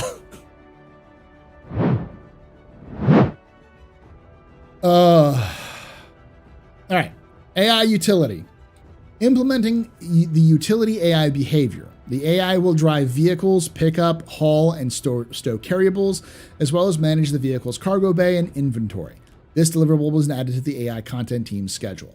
That is for moving, like removing, like loading and unloading your ship. That's what that is. That is AI's loading and unloading your ship. AI commuter. Implementing the commuter AI behavior into the game. The AI will search for means to travel to their destination while waiting for a vehicle to arrive. The AI will eat, drink, and check notice boards or timetables. Upon the arrival of the transport, the AI will board and embark on their destination. This deliverable has been added to the AI content team's schedule. This is interesting, because if I'm correct, I believe that the AI commuter behavior has been worked on in Squadron for quite some time. This is the first time we've seen it added to Star Citizen, but it's not the first time I've seen this in CIG's own roundups. So this may mean that the commuter is done in Squadron, and we're going to see it added to Star Citizen in the near future. So. Environmental space missions. I read that as emotional space missions. And I'm like, what are you doing, CIG? Implementation of new missions and scenarios that the player will encounter as they wander around an area of space. The missions will appear to be based on the probability volumes that the player is currently in. This deliverable has been added to EU Sandbox 1 team's schedule. That's cool. So for those of you who don't know what the probability volume is, let's go to the office just so I can gesticulate more properly. So the probability volume is the thing that currently controls the combat missions in Star Citizen right now. So for those of you who don't know, the current combat missions that are in 3.17.1 and 3.17.2 are dictated by quanta. You'll get more combat missions in an area that has higher amounts of pirate activity. The quantum system will calculate how often pirates are in an area, how often security is in the area, and how often miners are in the area. Or no, traders are in the area. And if there's a large volume of traders and pirates, but not security, it will generate security missions, or those, like, they used to call them the ECN missions. The like, hey, we're in trouble, please help us, we're being attacked. That mission is being controlled by the Quanta. So in the near future, we'll see environmental space missions. This may mean things like the listening posts or brand new missions that we haven't seen before. It's new missions, okay, implementation of new missions and scenarios that the player will encounter as they wander around an area of space. So this is going to start adding more environmental missions controlled by the Quanta, more dynamic missions, which is pretty cool.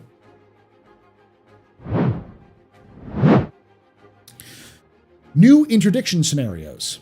Adding new variations and difficulty levels of interdiction scenarios that players will come across while quantum traveling. This deliverable has been added to the EU Sandbox 1 team's schedule. Thank God, because the interdiction stuff sucks right now. Lastly, physicalized weapon handling. Introduces character animations while interacting with and customizing FPS weapons. The aim is to add a tactile look and feel to weapon handling, supporting the wider goal of high-fidelity character interactions with all relevant objects in-game. Previously named Weapon Handling T0 or T2 and removed from Progress Tracker, this deliverable has been re-added to the Weapon Features team schedule. Just means that you're going to look more natural as you're picking up weapons and looking at them. It'll be a lot more smooth, like much smoother when they're doing interactions, and a lot less jerky when you're picking up weapons and such. I think that's the goal. That was the roadmap roundup for this week, for the last 2 weeks. I just gotta say, there's a lot of content in there. A lot of that content is some meaty content. The environmental space missions being more dynamic missions controlled by Quanta, always a good thing. We see more AI doing loading and unloading of cargo, possibly. Swimming in lava. A little bit of possible slipping of pyro, though within obviously margin of error. Plus artificial gravity being worked on, so you can turn off and on artificial gravity, and vehicle tractor beams, one of the things that people have been asking for a very long time. I'm really hoping to see if we actually get tractor beams on the Cutlass or not, because we're supposed to, but it'll be interesting to see that. That is my kind of reactions to this. Hopefully you enjoyed this. If you did enjoy this and you're watching this on YouTube after the fact, make sure you hit that subscribe button, because if you like these and you're like, hey, I always watch Paul's doing these, and you look down and you go, why does Paul only have like 1,000 subscribers? And why haven't I been subscribed to him? Because we moved. We moved to a new channel, split my lore content with my regular content, created a new AstroPub channel, which is what you're seeing right now. And the old channel is now called The Astro Historian. So if you like the lore stuff and you're already subscribed there, you're good. Just make sure you subscribe to this channel as well and spread the love to let other people know who may want to see my content. Thank you again. And join us live on Thursdays at 6 p.m. No, 9 p.m. Eastern for when we do live for these office hours live streams. Love to see you here to kind of hang out and talk with us and see these lives. Like I say every time, hope to see you someday in the black.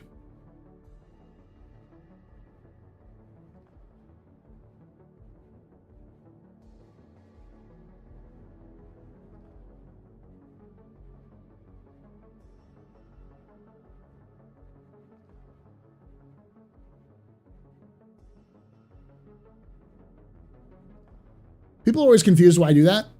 The reason why I do that is because the music...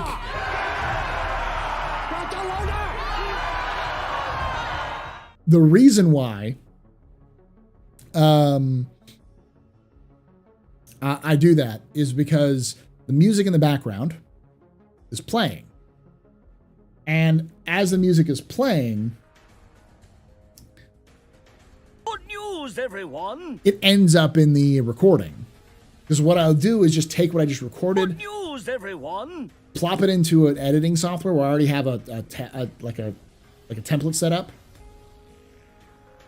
Match up the beginnings, cut off the end, and match up the ending, and then just export it.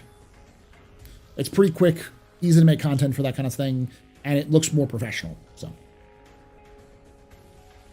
me doing finger gestures and explaining how I do capsules. We just finished up a capsule, T-Jack, looking at the roadmap updates, which is pretty cool, pretty good. And it's also good to know that we're going to see even more content soon with the roadmap in the near future. Fix this a little bit. Good news, everyone. It is quite efficient. It's the idea. I'd rather work efficiently with what I have rather than be less efficient. All right. Yeah, we're going to do the monthly report here next. I'm going to go use the restroom real quickly. I'll be right back. And then we'll look at the monthly report for those of you who are interested in that. So this is another capsule where I'm going to read through every single bit of the monthly report. So emotional space missions, same as normal missions, but they're accompanied by a violin score. 2 words. Distress bacon. Can't wait to swim through pyro in my Pembroke. Real men swim in lava and don't even flinch. I'm telling you, baby. I'm telling y'all. We're gonna be swimming in lava. That's because they say specifically, even if it's toxic, you're gonna swim through lava. Best finger gestures in the biz. It was at this moment that he knew. He fucked up. That reminds me, I gotta add this. Weapons free, y'all.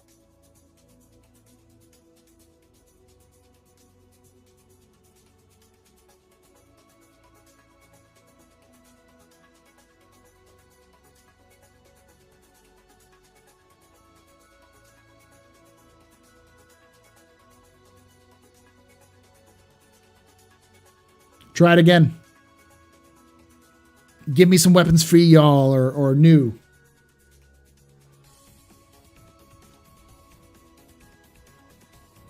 Do it. It worked. I fixed it. It as well. 2 words. I can cut you off, chat.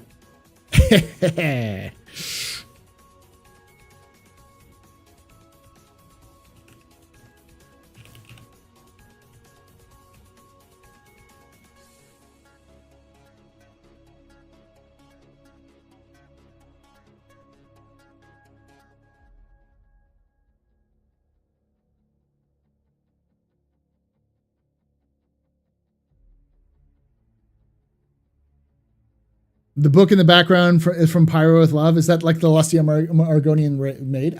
Let's see if it says with Pyro with Love. From Pyro with Love, yeah.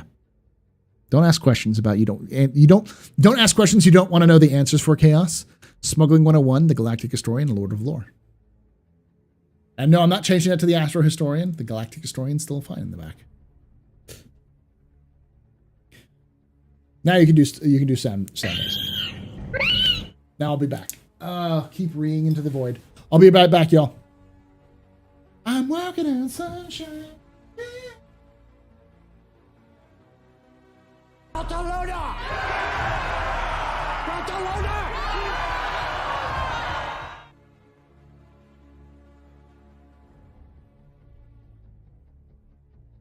Kitchen amount.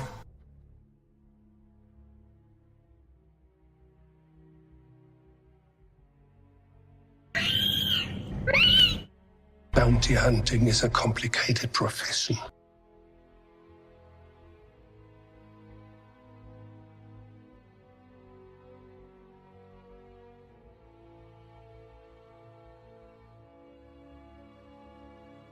Weapons free, y'all.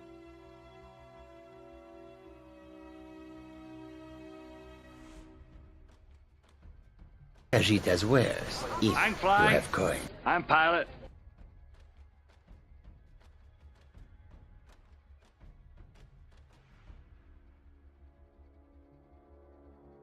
Barcelona! I'm just an old-fashioned cowboy.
have returned.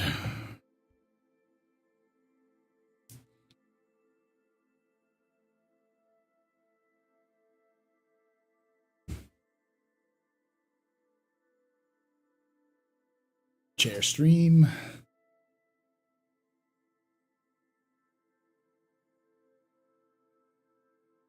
JK, I love you, Xian brothers. Don't promise me to death. Yeah.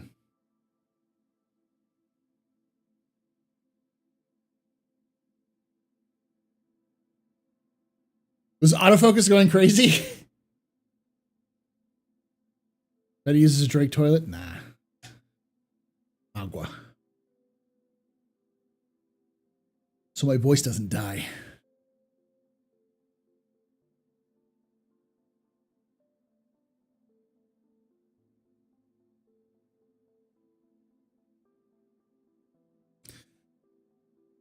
So with Earth being analogous to London and Terra, New York, and Magnus, Detroit, what would you say what is analogous to the Mediterranean? The Mediterranean is a body of water. Yeah. Are you talking about like... Because the problem is that Earth is analogous to Rome and Terra is analogous to Constantinople. I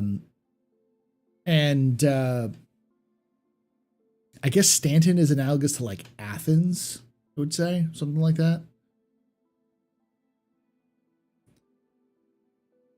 Greece then? Probably Nemo.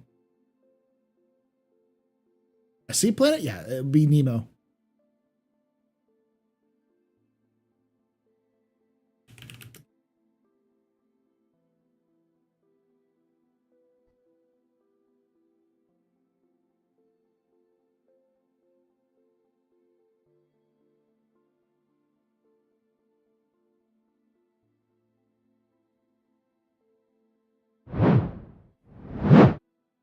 Nemo. It's an ocean world. Well, ergo. Terraform ocean world kept in the Nemo system. Where Nemoco is.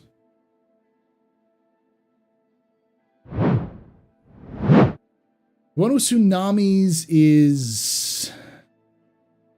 I don't know. It's got a big giant picture of like Poseidon. Remember that one.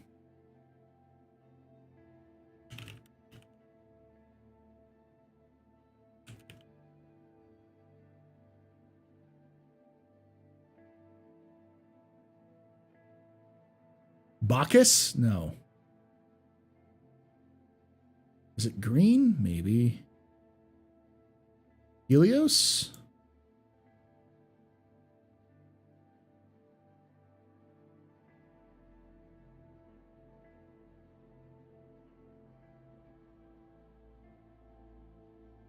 Yeah, Helios.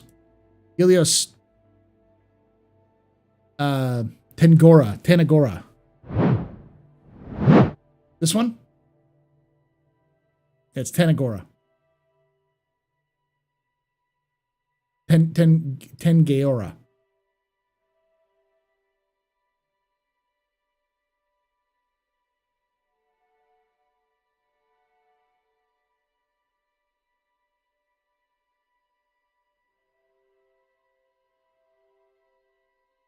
Will Earth look familiar? Probably not. Green is another one of those worlds, but green is the world that you have the Murray Cup racing. That's on green. Interstellar vibes. Yeah, that's the point. Will Earth look familiar? Natural disasters, rising oceans, overpopulation, etc. No. Because Earth is no longer overpopulated. Earth is actually less populated in the 29th century than it is today. I think it's like 4 or 6 billion humans live on Earth now. It's actually not even the most populated planet in the solar system, I believe, or in the, maybe not even solar system, in humanity. I think the most populated planet of humanity is Terra now. But Earth emptied out a while ago. But Earth was overpopulated, so they tore up a bunch of land to, create more housing, but also strip the lands of resources and lots of other things. So Earth is a a husk of what it used to be. Most of what Earth is it's like a museum. I liken Earth to like an old medieval town in Europe.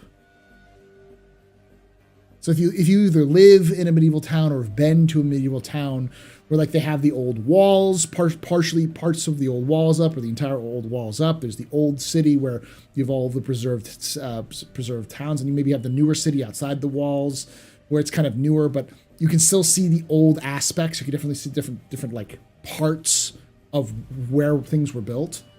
When I was in Barcelona, there's the old Roman market, which is just the market square, that kind of thing, kind of everywhere. So it's not necessarily garbaged, it's just old.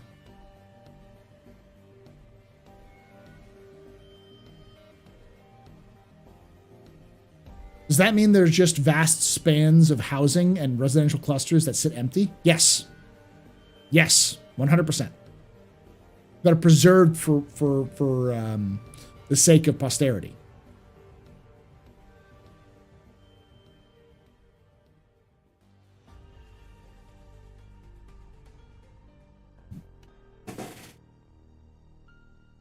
ArcCorp or Terra? Terra is definitely more populated than ArcCorp. ArcCorp is probably mostly populated by buildings. No, not the end of the Planet of the Apes. Earth is not a destruction. It's not destroyed. It's just a museum.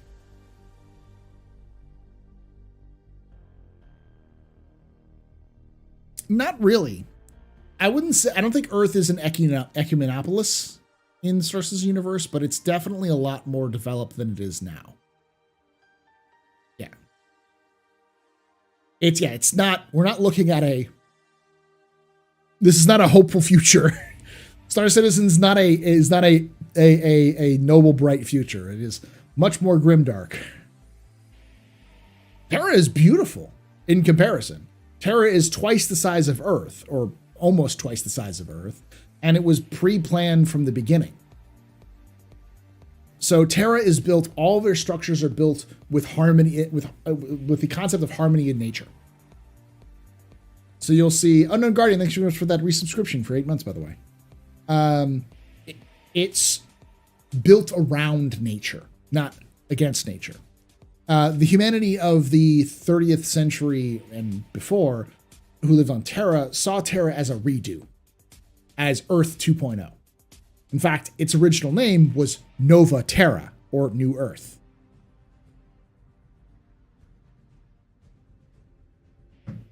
But eventually they just dropped the Nova because they're arrogant sons of bitches.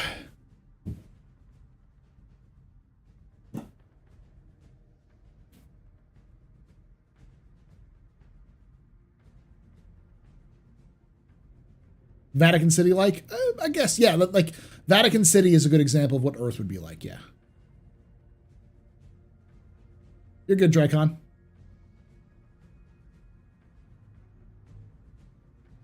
Yeah, Earth is a lot more low populated, but like we've seen pictures of Earth. It's more developed, but more empty. How wealthy is Earth though? Pretty fucking wealthy, because it's the headquarters it's the center of all the government. So anything that has to do with any sort of governmental body has to have an office on Earth. The problem is that it's not very good for trade. So any kind of mercantile or active trading that's going on, like companies that deal with like weapons or ammunition or clothing or appliances or spaceships, tend to not be on Earth. They tend to be on Terra, because Terra has a lot better trade routes and is a lot more set up for that sort of thing. Did the roadmap, not the monthly report though. The roadmap is going to be a capsule, which will release on Sunday. Hey, R3N.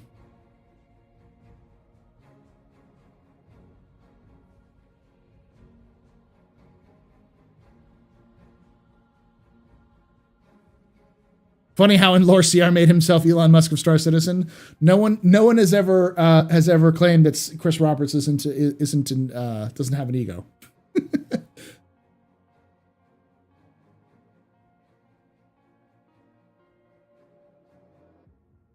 Earth is DC. That's what Earth is. Anyone who has lived in the DC area or Baltimore in the United States knows what I'm talking about. I don't know if there's really any other comparisons that are similar to DC, because most other places that have their like capital cities also tend to be a major place of commerce, like London or Beijing or Tokyo or Berlin. Like they're major hubs beyond just being the capital. Like DC was built to be the capital, but it's not much of anything else.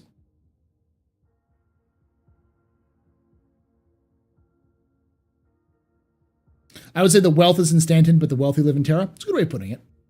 Stanton is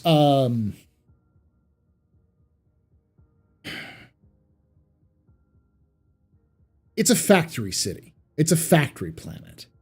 Like there are corporations that have their headquarters in Stanton, like or in ArcCorp, like Stanton. We're talking about Stanton System. It's a commercial venture. It's where you go shopping or where you go for like bulk discounts.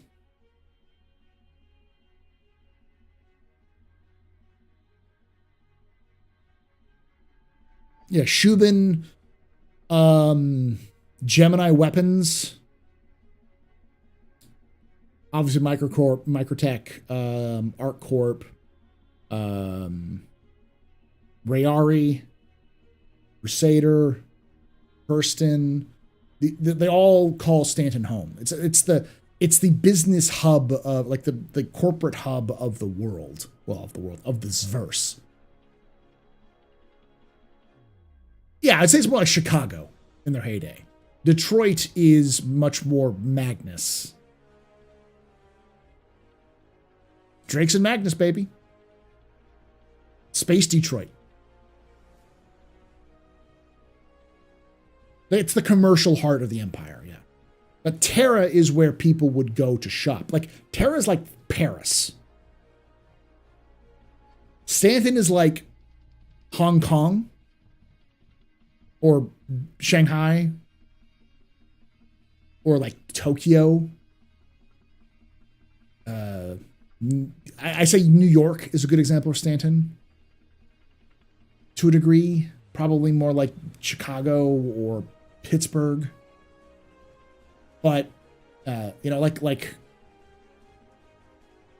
Frankfurt, I want to say, like Manchester. Probably Manchester is a good example of like of what Stanton is like.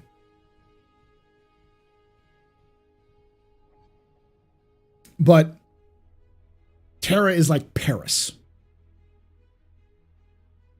Or Berlin. Or more like New York as well, or maybe Chicago. Tell us about tropical beach planets. Green, Goss, those are both cool ones. Towhill is great. Towhill is a tropical beach planet in the sense that it's a water world, but there is no land masses on the world. The land masses on the world are islands of floating dead plants. Well, living plants. If you're from Pittsburgh, you know what I'm talking about, Rel.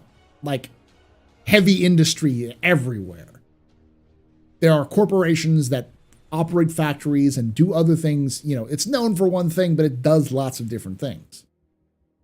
So where would you go for vacation? Towhill. Towhill's fucking nuts. I'd love to go there. Hurston, New Jersey.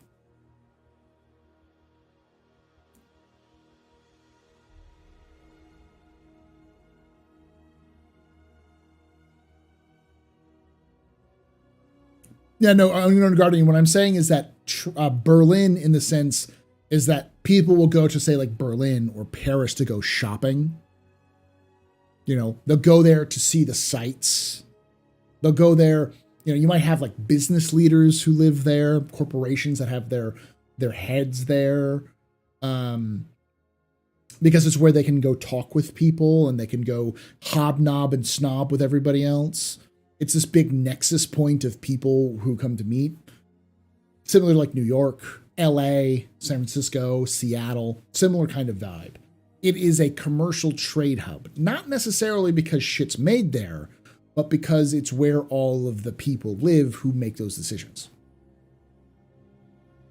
Other pleasure planets or something like that? Oh yeah. Green is a pleasure planet. The entire Ellis system is pleasure planets.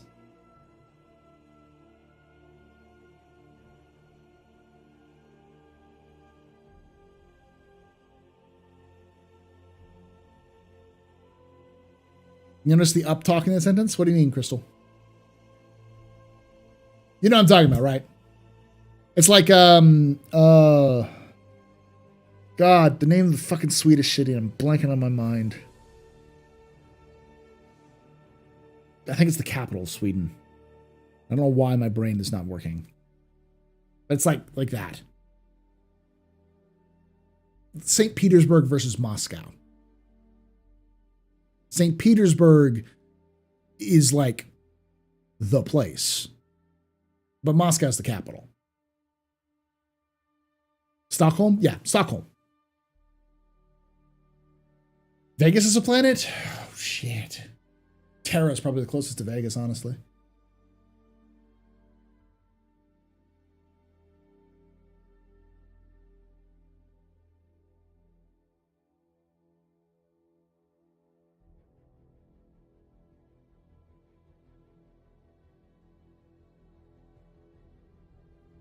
Oh, this is Pyro.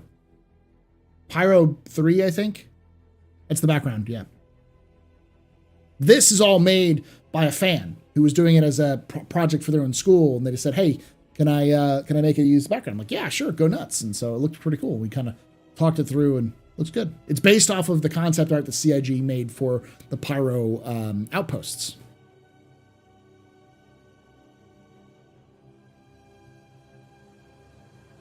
Vega is not Vegas.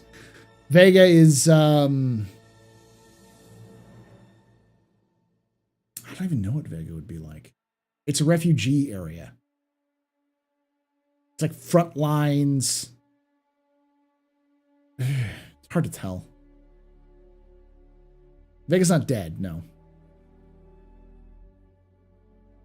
Wouldn't stand to be like Chinese special commerce cities? Yes. That's why it's like Beijing, or not really Beijing, I guess Shanghai or Hong Kong, those areas. Like Hong Kong is very Stanton. Stanton is very Hong Kong. They're like they very, very, very similar, especially ArcCorp and Microtech. They're very like that.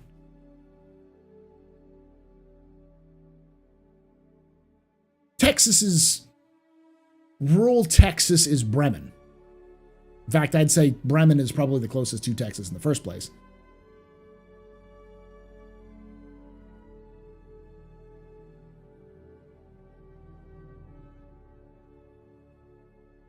Shenzhen, yeah.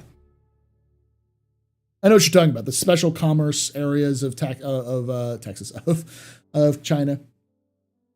I don't remember the names of any of them, but I know what you're talking about. Van in the Croshaw system is Norway, Iceland. Oh yeah. Same with Angeli. Angeli is very Norse. Because it's like got massive amounts of earthquakes, so they had to build these super massive, like thick structures to stay alive.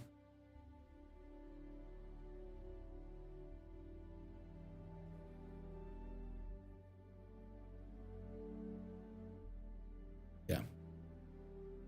Thick. Yeah. All right, let's get to the monthly report. So again, this is where I'm going to read through the entirety of the monthly report from beginning to end.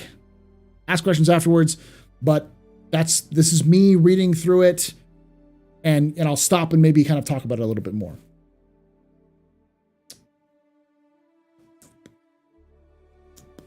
Yeah, let's do some beers for you. 4:20 a.m. Greetings from Germany.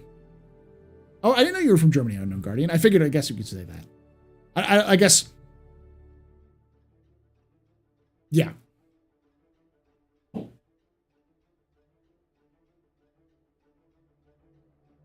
It's weird that Bremen exists in Star Citizen, and I know it's Bremen, like, it's Germany. Like, that's what it's named after. But Bremen is not German whatsoever. Bremen is definitely Texas, which is, I guess, appropriate since, like, Texas is three things. It's Native American, so, like, Apache and, mostly Apache, I think.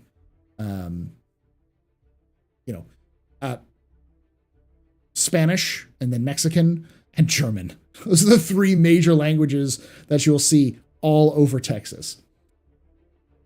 The sheer number of German names in Texas and as Texas towns is surprising.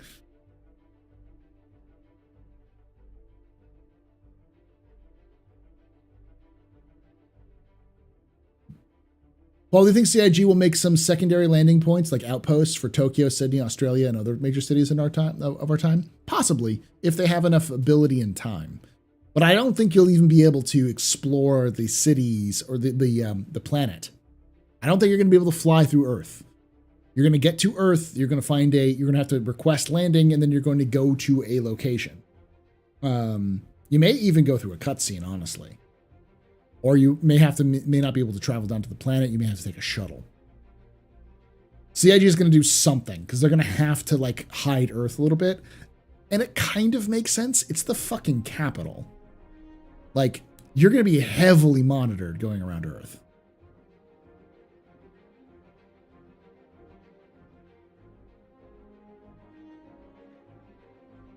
It's going to be super restricted. I think the whole Sol system would be super restricted, but yeah. I don't think we'll see a 1-to-1 scale Earth. I think we're going to see 1/10 scale.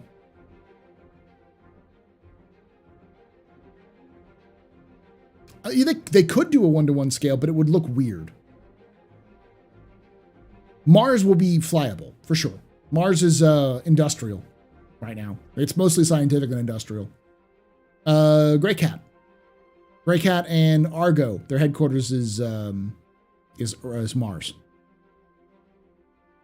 That's the kind of vibe Mars has. Why the fuck do you think the Argo MPUV is orange? Because it's from fucking Mars.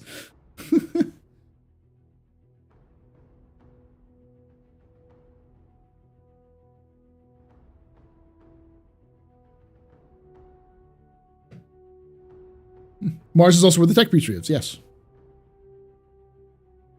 Yes, Mars is still red. They the method for terraformation that Star Citizen uses doesn't involve a lot of significant changes to the environment if you don't have to. So as far as I know, Mars is still red. There are green and blue patches of Mars, but Mars isn't actually red. Mars is red and blue and purple and green and turquoise. It's many different colors if you see pictures of the Martian surface. It's just the majority of Mars is red.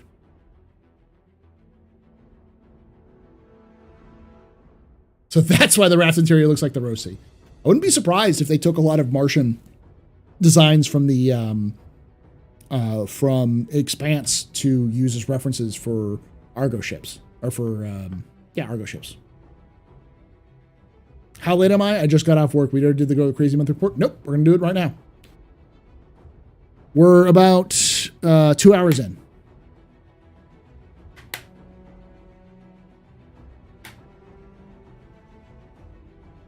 Mars was its own government. We know there's, I think, multiple nations on Mars right now. Multiple states. All right. Do you think CIG will put the face on Mars? Yeah, because they're trolls. Of course they will.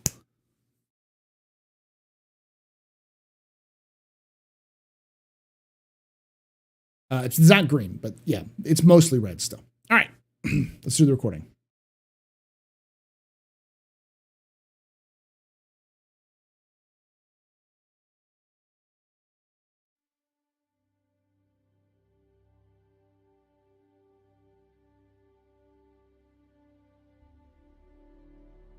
Hello and welcome to a capsule. This is a little section of my my office hours streams that I do every week.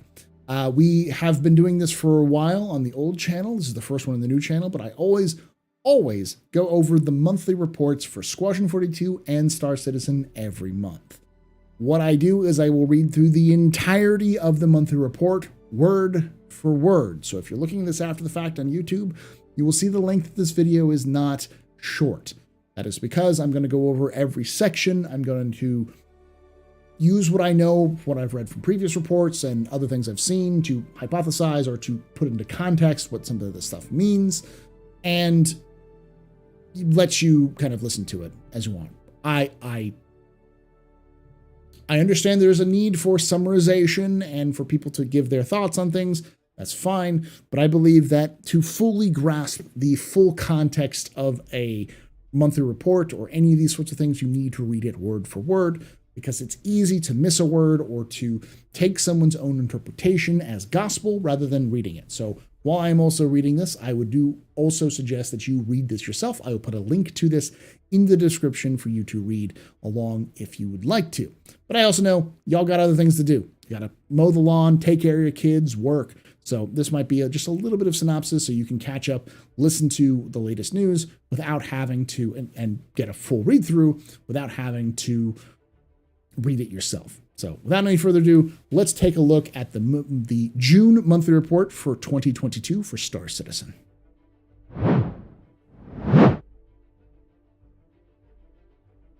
So,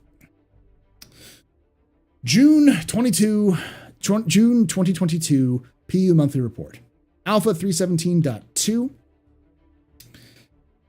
is on the horizon, so this month's report features a mix of other features you'll be experiencing very soon. You know what? I'm going to stop recording because as I was starting, Zero fucking rated me. Hello, Zero. Hello, welcome everyone from Zero Stream. I'm going to do that again. You have the nastiest habit of rating right when I'm doing a capsule. Interruption. Pull up. Pull up. Pull up. How you doing there, buddy?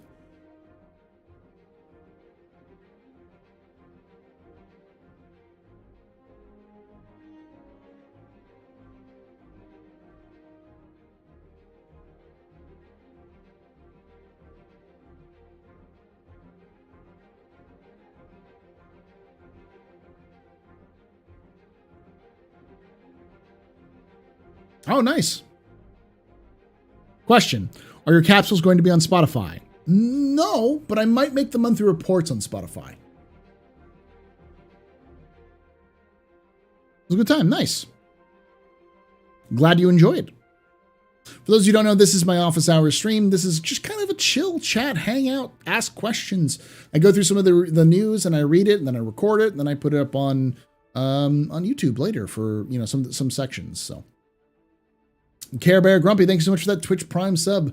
You are a very important pupper, a very impressive pisser, very needed pedestrian. You rock. Shots and cheers in chat, y'all. Take two. Yeah. Sorry about that. Those y'all on YouTube. Quick question, Astro. Are you gay or do you just like the look? I am pansexual. So. Part of the alphabet mafia.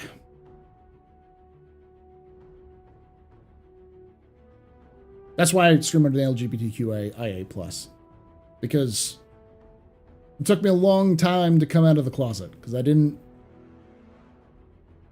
feel right. So.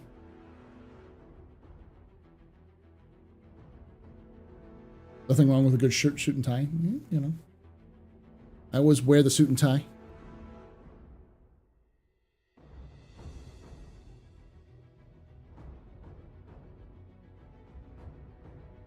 Zero is good. And if you're watching this on YouTube, go subscribe to Zero's YouTube channel and go watch him on Twitch. Just don't follow him on Twitter. He's a sassy fuck on Twitter. I'm also a sassy fuck on Twitter, so it's okay.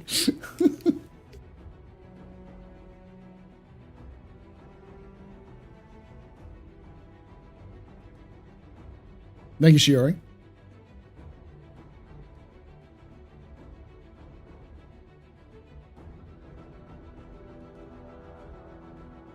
I'd love to wear a green suit, but I've got a green screen. I never liked bow ties. I understand the appeal of bow ties. I do understand that bow ties are cool, but I don't like tying them, and I look like a dork with them. Ties are much better for me.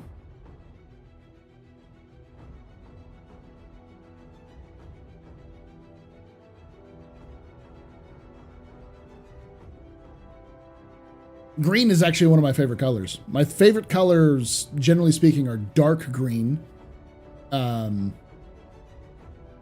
royal purple, and gold.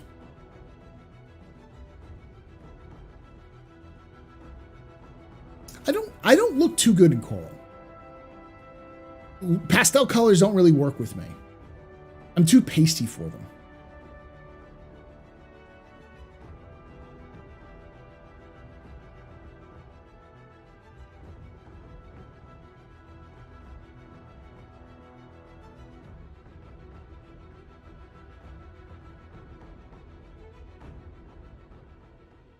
My setup is dusty. I like many content creators, I don't clean as much as I should. At some point before the end of this summer, I'm gonna have to go through and clean my keyboard because it is very disgusting. But I also have to buy new caps for it because some of the stuff's been rubbing off.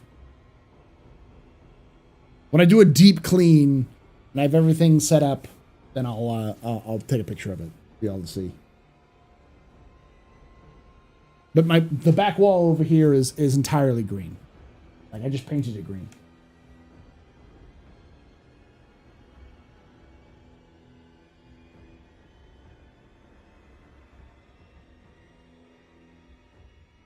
Well, I do eat on my keyboard, but I also my keyboards. I have like a roll. I bought a kind of an extension so I can like pull out my keyboard. Like I don't know what they're called, but like a tray, a keyboard tray. So I can like push it in and eat if I need to and then pull it back out. Too pasty for pastel. I can do pastel purples. Like one of my shirts is a kind of pastel, but the pastel colors don't do very well. I usually hard primaries, which I tend to work with. What rig do I use for our Star Citizen? I gotta put up my specs for a command at one point, but my Star Citizen rig my gaming rig is a 2070 Super, an i7 11700. It's either 10700 or 1100. I think it might be 11700K. With 32 gigabytes of DDR4 RAM and a M2 SSD, 1 terabyte M2 SSD. She a chunky beast. She's not top end. I could update her video card to be a little bit better, but pretty much up there otherwise.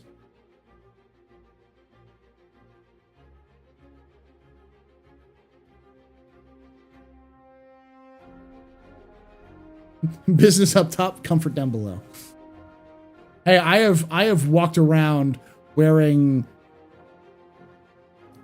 basically boxers and this top attire in the past. I'm very comfortable with this. I do wear fancy pants at times every so often. Just the problem about fancy pants is I'm at a weird sizing for pants. I'm a very large man, so I'm very fat. But the issue isn't necessarily that. The issue is that my waist and then the rest of my body, I've got like boom, boom, whoop, whoop. So like barrel, thighs, and then skinny, skinny, skinny, and then boom, back up it again. So my pant legs get really wonky at times. Why would you buy a used 30? It's probably been crypto mining. Oh, no, I see. Someone else says. Speaking of video cards, apparently NVIDIA's delaying the 40 series because there's too many 30 cards in the used in the market now. No one's going to buy a used market because it's been burned out by crypto miners. Yeah.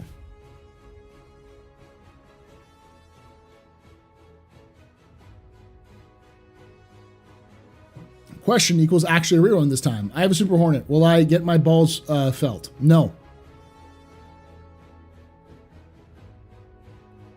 No.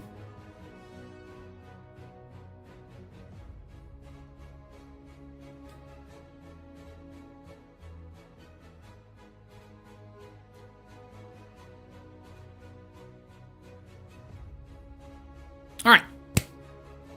Let's get started with that recording again.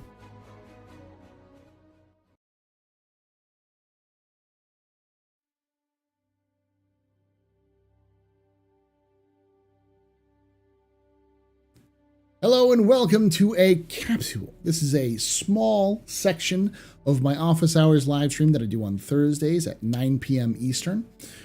Pulled out for y'all to enjoy. Hopefully you can join us live on Thursdays at 9 p.m. Eastern at twitch.tv/TheAstroPub or youtube.com/TheAstroPubLive and watch these live with us already. Now, for those of you who have been following us for a long time, you know that I do monthly reports every month. I do a full read through of the PU monthly report and the Squadron 42 monthly report, usually separate. So if you are one of those people and you're looking at me going, Paul, yes, of course I know this. Why are you saying this? That's because if you look down below and you watch this on YouTube, see if you're subscribed or not. You might go, wow, why do you only have 1,000 subscribers? And why am I not subscribed? And the answer is, this is a brand new channel, my friend. The TheAstroPubLive is a brand new channel that I moved all my content. I've separated my content from the TheAstroPub, gaming live section that I do on Twitch and the stuff that I do just pre-made and lore stuff. That stuff is now in a separate channel, the Astro Historian, which is the old channel. I just changed the name. And the new channel, the TheAstroPubLive, is the TheAstroPub. So this is where you'll get all this content from now on. So make sure that you're subscribed down below if you haven't already done so. But this is going to be a part where I read through the entirety of the monthly report. Summaries are important. I understand people enjoy them, nice bite-sized chunks, but I feel like you need to really read word for word everything that's been written down on the monthly report to fully appreciate what's being said and get the full context. I would always suggest people read it themselves if you would like to. The link is down below, but I also understand that y'all have lives. You have families, children, jobs, stuff that's going to eat up your time, and you don't have time to sit down and read a 6-page report on BS. So think of this as kind of the audiobook format of the monthly reports. I'm, of course, going to insert some of my own opinions and some of my own analysis for this, but in general, that's what this purpose is. So you can sit down and listen to the whole thing. So that's why this is a little bit longer than most other videos you'll see on this topic. This is a very juicy monthly report, and I'll explain to you why. Let's get started.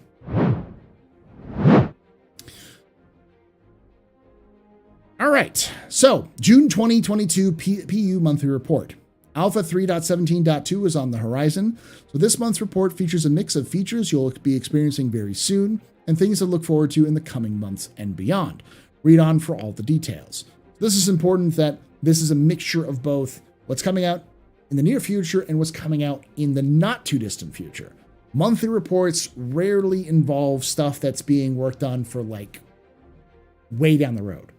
So you won't see a ton of stuff like server meshing talk on here. You may see some server meshing prep, but you probably won't see a lot of server meshing talk at all in this. So this is a good, monthly reports in general are good ways of seeing what they're actually working on month to month, what you were going to see more recently. This isn't pie in the sky, CIG promises, copium, hopium, whatever. This is the stuff that they've been working on in the previous month, though we will see much of this stuff in the near future. Sometimes it's a little bit further, but that's the stuff that takes like 6 months to a year.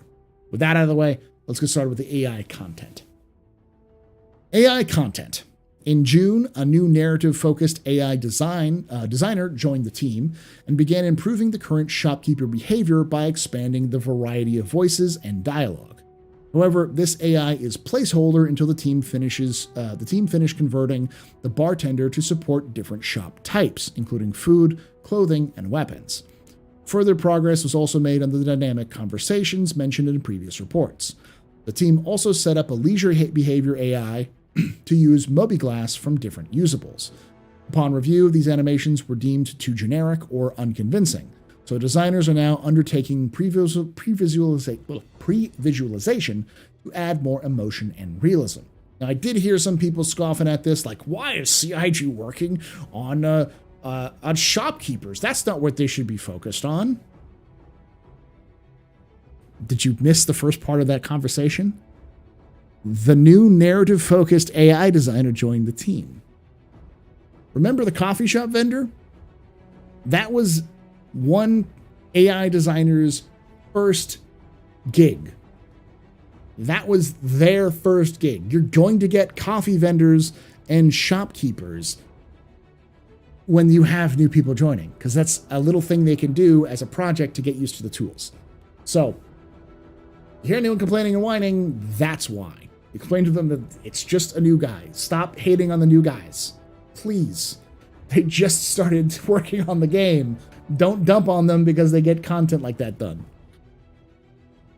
But everything else looks good. Obviously, they need more stuff to get done for different bar types or different content types, for like the bartender. Use the bartender behavior for other things. So you can have multiple conversation trees and other stuff like that. AI tech. One of AI Tech's focuses in June was optimizing and improving Alpha 3.17.2. This involved adding functionality for the Planetary nav mesh and AI and reinforcements features. This is the first iteration of the nav mesh and reinforcement features, but we are extremely proud and excited to see them available for all of you, AI Tech team. Doesn't look good right now, but hopefully it gets fixed. Work continued on the locomotion code. This included improving the transitions between different locomotion states by further developing the initial implementation of pose matching. They also implemented linear speed warping, including a way to dynamically calculate a spline into specific pose. For example, the enter position of a usable. This allows the team to make the transition between movement and interactive objects smoother and more believable. They also began improving and fixing idle steps, which are special animations used for extremely short paths, max 75 centimeters. That just means that they're working on it so that when an AI picks up a gun or does something else, it looks a little bit more smooth and natural rather than jerky. For 3D navigation, the team improved the implementation of Orca 3D for collision avoidance and continued to develop brake splines. Brake splines can be dynamically attached to systematic movement of any entity that use 3D motion. Currently ships, but will include characters in EVA in the future. The entity can then select an appropriate spline based on its skills, direction, and other conditions before smoothing its entrance, allowing it to perform a cinematic movement in a systematic behavior. Just allows it to do movements which are more procedurally rather than hand animation. For trolley use,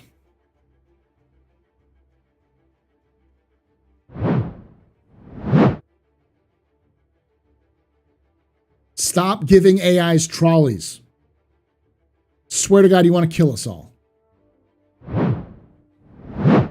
For trolley use, the team focused on tasks to allow an NPC using a usable, in this case a movable object, to be dynamically attached to another usable, such as a parking spot.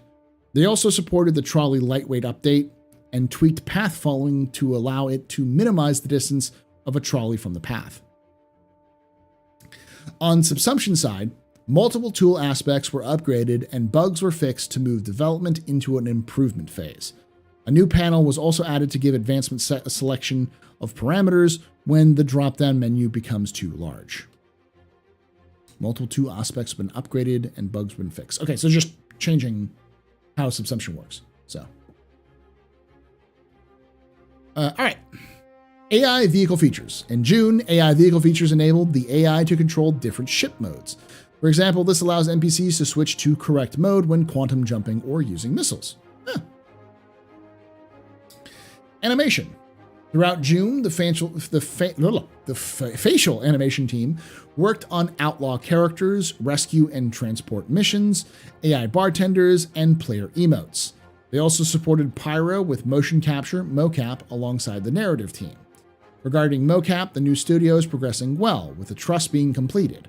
The team are currently setting up cameras, computers, and other equipment. That's good to know. So for those of you who don't know, there's an entire mocap studio that CIG has as part of their Manchester office, and it sounds like that it is being done, or it's close to being done. And now they're just setting up cameras and computers and other equipment to use that studio more frequently. There's also mention of outlaw carriers rescue and transport missions. That sounds like we've got something for AI rescue and transport missions, which would be kind of cool. Outlaw characters, obviously, probably for Pyro and for Ninetales and such. AI bartenders and player emotes. So some more fixes, that kind of stuff. So these are all facial animations, so interesting. Art characters. June saw the character art team further develop the Frontier outfits and begin to work on high fashion clothes for Stanton. They're also creating new outfits for various upcoming events and promotions. Very cool. Art ships. Last month, the UK-based ship art team continued developing the Vanduul merchantman's exterior. Significant progress was made towards finalizing the larger forms, as well as figuring out some of the finer details, such as the intake design, decorative patterns, and the cargo ramp. The team also progressed with the final art pass on an unannounced vehicle, which should be wrapped up this month. Remaining tasks include polish before the LOD and damage passes. Work on the Argo SRV moved into the gray box phase. On the exterior, the team completed the whole cargo lift and entrance lift, and made significant progress on the nacelles and landing gear. Inside, gray boxing continued for the cockpit, seat, and dish. Very cool, Argo SRV. If you watched our roadmap update, we know that they are also added vehicle tractor beams, which falls in line with the Argo SRV, possibly coming in before 318, maybe before the end of the year. We'll have to see. Always err on, it's going to probably come in later than that, but it's good to know that they're like, not only are they working on vehicle tractor beams, but they're also working on the SRV. So that's same, very same. Development of another unannounced ship continued, which is currently in gray box. June's focus was on landing gear, exterior doors, cockpit, dash, and pilot seat. Nice. Community. Alongside working on the community hub, June saw the community team celebrating Pride with Show Us Your Colors Celebration 2022 and publishing the Anvil Legionnaire Q&A. They then announced the Bar Citizen World Tour and Bar Citizen Day on June 12th, which was celebrated in all CIG home cities. The team is actively planning events throughout the rest of the year and wants you to stay tuned for updates on this front coming soon. In support of July's Foundation Festival, the team asked community orgs to answer their Promote Your Organization call. They also announced the Battle of the Bricks, a charity build-off with the EVE Online community team. Community also published several comlinks in celebration of Alien Week, including Scavenger Hunt, Banu, and Xi'an language challenges, and the Alien Ship Poster and Intergalactic Mix-Off contests. They also highlighted some of the lesser discussed improvements coming in the Alpha 3.17.2 in the first of 2 Patch Watch posts, and detailed the Ninetales Lockdown and Jumptown 2.0 dynamic event schedule. In addition to the regular output of content, the team has been hard at work and focused on upcoming new Community Hub, which is now functioning on the live environment. Main website, but only visible to staff. Porting over the hub from a staging environment to a live environment has been a huge milestone, as the hub is finally being populated with real user content. The team is excited to share more soon. For those of you who don't know, the Community Hub is this hub where you can find content that you can submit to CIG, and then CIG can highlight it, and that's how they get like MVPs and stuff like that. So you'll see people like myself and Board Gamer and Super Mac Bros and Morphologist and Salty Mike and Space Tomato and Captain Burks and Montoya And I'm just listing off names of all the content creators. We all put stuff on the hub, and then CIG might pull some cool stuff like Machinima or other things after there too. And they also promote that, and it's where you can see all of the live streams for Star Citizen. Hopefully, what CIG can do with this new community hub is not just promote the Twitch live stream community, but promote the Facebook Live, TikTok Live, and the YouTube Live stuff as well. That'd be kind of cool to put all of those with like all of those people who are playing in the game in those sections, because that'd be nice as well. The team has also been hard at work planning and expecting all plans related to CitizenCon and the, quote, road to 4.0, which, as mentioned in the last letter from the chairman, will present regular 4.0 related content between now and the release of 4.0. They're currently expected to roll out this info series in September. This is not new. CIG did some very similar things. I think they called them patch watches or something. I can't remember exactly the name of it. But they did the exact same thing for 3.0, where they had regular, almost weekly updates or shows talking about what were the blockers that were still needed for before the game goes live, what was going to be coming in with 3.0, what does it look like, all sorts of things, trying to keep us as up to date on what the actual problems were going on with 4.0 as quickly as possible. So this is good. It's also terrible. This means that 4.0 is going to take a while, which we knew. That's what Chris Roberts said in the letter to the chairman. It definitely means that we're not going to see... Okay. I get yelled at whenever I say this. But, because I can't say definitely because I don't know, but I would not expect 4.0 to make it into a even Evocati status before the end of the year. I would set that expectation right now with this. That being said, more communication is better than less communication. So I'm okay with more information on 4.0. But the fact that they're implementing this system means that they themselves do not anticipate it making it before the end of the year. So set your own expectations accordingly. That's all I'm going to say. A production schedule or something like that? No. Generally speaking, it's just kind of a go, no go. What works, what's good, and then what needs to be fixed, and what are the blockers. That's usually what this means for this sort of patch watch, or for this road to 4.0. But I assume that at least the early versions are just going to be what's in the patch, what's the difference between 3.18 and 4.0 or 3.19 and 4.0. So. The community team also continues to provide gameplay training for incoming new hire staff, which has been massively praised by folks looking to learn more about the verse. Fun fact, you know who's in charge of that? Jake Acapella. Our community master and commander, Mr. Jake Acapella, #BlameJake. I know he's in charge of a lot of that gameplay stuff, so good job, Jake. And fun fact, we were talking with him on the Discord. We talked about him.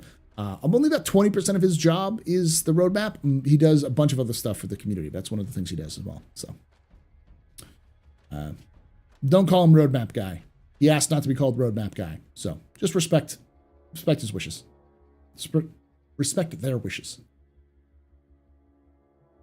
All right. Finally, the team has been deep diving more options for incentivization related to the PTU in the short term, with a much broader variety of incentives in the mid to long term.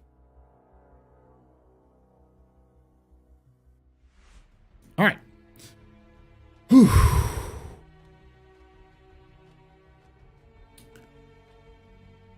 All right. Sorry to do this again, but this is the section where I'm going to read the words. I will understand a few of these words, but I will not understand all of these words. I am not a Starfleet engineer. I cannot turn rocks into replicators. I am not a tech priest. I do not know the words of the Omnissiah. I am not a engineer. I'm not a bag of floating gas that can repair and do anything, build or create anything because the Forerunners genetically coded me to do so. All right. I am just a simple man who reads things on the internet. I do not understand these words most of the time. If you who are watching this either live or recorded know these words and want to give us a little bit more in-depth understanding of what these things are, please let me know in the comments below. This helps me out a lot to give some context for this. With that being said, let's go. Engine. In June, the physics team made several improvements to ray-world intersections. Okay. Which now contains a semi-continuous mode to trace against rigid bodies. This makes projectile intersection tests more robust with fast-moving ships. RWI was also significantly optimized, 3 to 5 times on heavy usage. Is this tilling or tiling? I think it's tiling. Of dense SDFs was introduced. The SDF coordinates conversion and trilinear interpolation,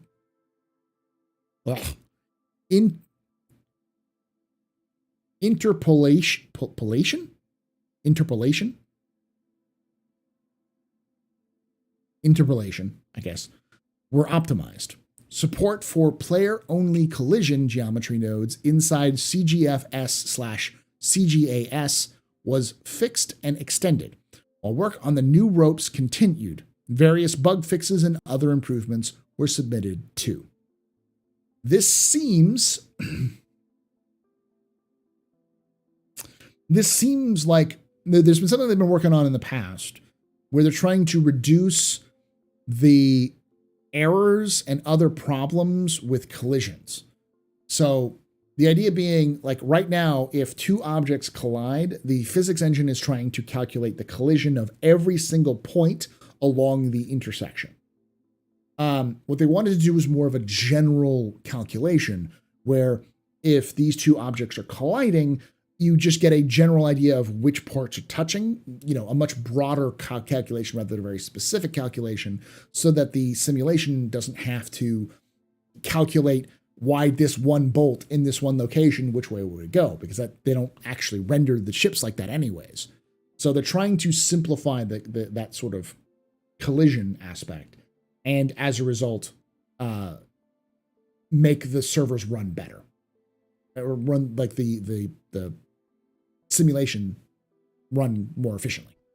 That may be what this is, but that's because I've picked out some words from that I can recognize. The renderer, on the renderer, the Gen 12 transition continued with more passes being ported over, including responsive AA and decal rendering in the forward stage.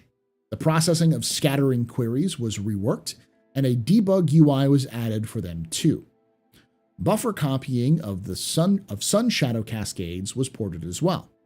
The format of the previous HDR frame has been adjusted, reprojection, temporal AA, to be more efficient, and the cleanup of the render thread began. The Gen 12 ports of atmospheric and volumetric cloud rendering continued as generalized processing context, and new stages to decouple view-dependent resources from the core systems that operate on them have been introduced. The atmosphere shader code was adjusted to compile well with DXC and SPIRV. Various improvements were made to prevent concurrency issues when streaming in properties of multiple planets at the same time and relaying them to the atmosphere and cloud rendering systems. Stuff on Gen 12 rendering stuff. AA is anti-aliasing. It looks like it's just porting over a lot of the stuff and cleaning up a little bit into Gen 12. On the core engine, entity areas now utilize tags to track what entities/areas events send to each other. This replaces the hidden hierarchy logic that caused various issues and allows for a more efficient code. Work on running the entire code base through include what you use, IWIU, continued. The goal is to eventually make IWYU part of the continuous integration pipeline, try-build, to keep the code clean. Furthermore, a recent integration into the main development branch saw the introduction of the SIG-STL/EA-STL namespace, which is planned to become customizable STL library for Star Engine. Oh, very cool. The engine component update scheduler received updates to avoid iterating component lists when using manual update policies performance. Work on improving file location, I/O, continued, which should eventually lead to improved loading times for small files. Also, work on the improved R-display info continued. That's new. Lastly, the old FPS analytic buckets were replaced with an array-based frame time bucket that allows for more accurate profiling information. That's some code. Like, I actually understood a little bit of that. So it looks like they're cleaning up a lot of the code, but they're also replacing the R-display info, which is what we use for PTUs. You'll see us a lot. You'll see people say tab or tilde. Is tilde. Squiggly line. R underscore tab 1, 2, 3, and they'll give you various amounts of information. So they're improving that information, and they're actually cleaning up the FPS to make it a little bit more accurate in terms of what FPS you're actually getting at any location.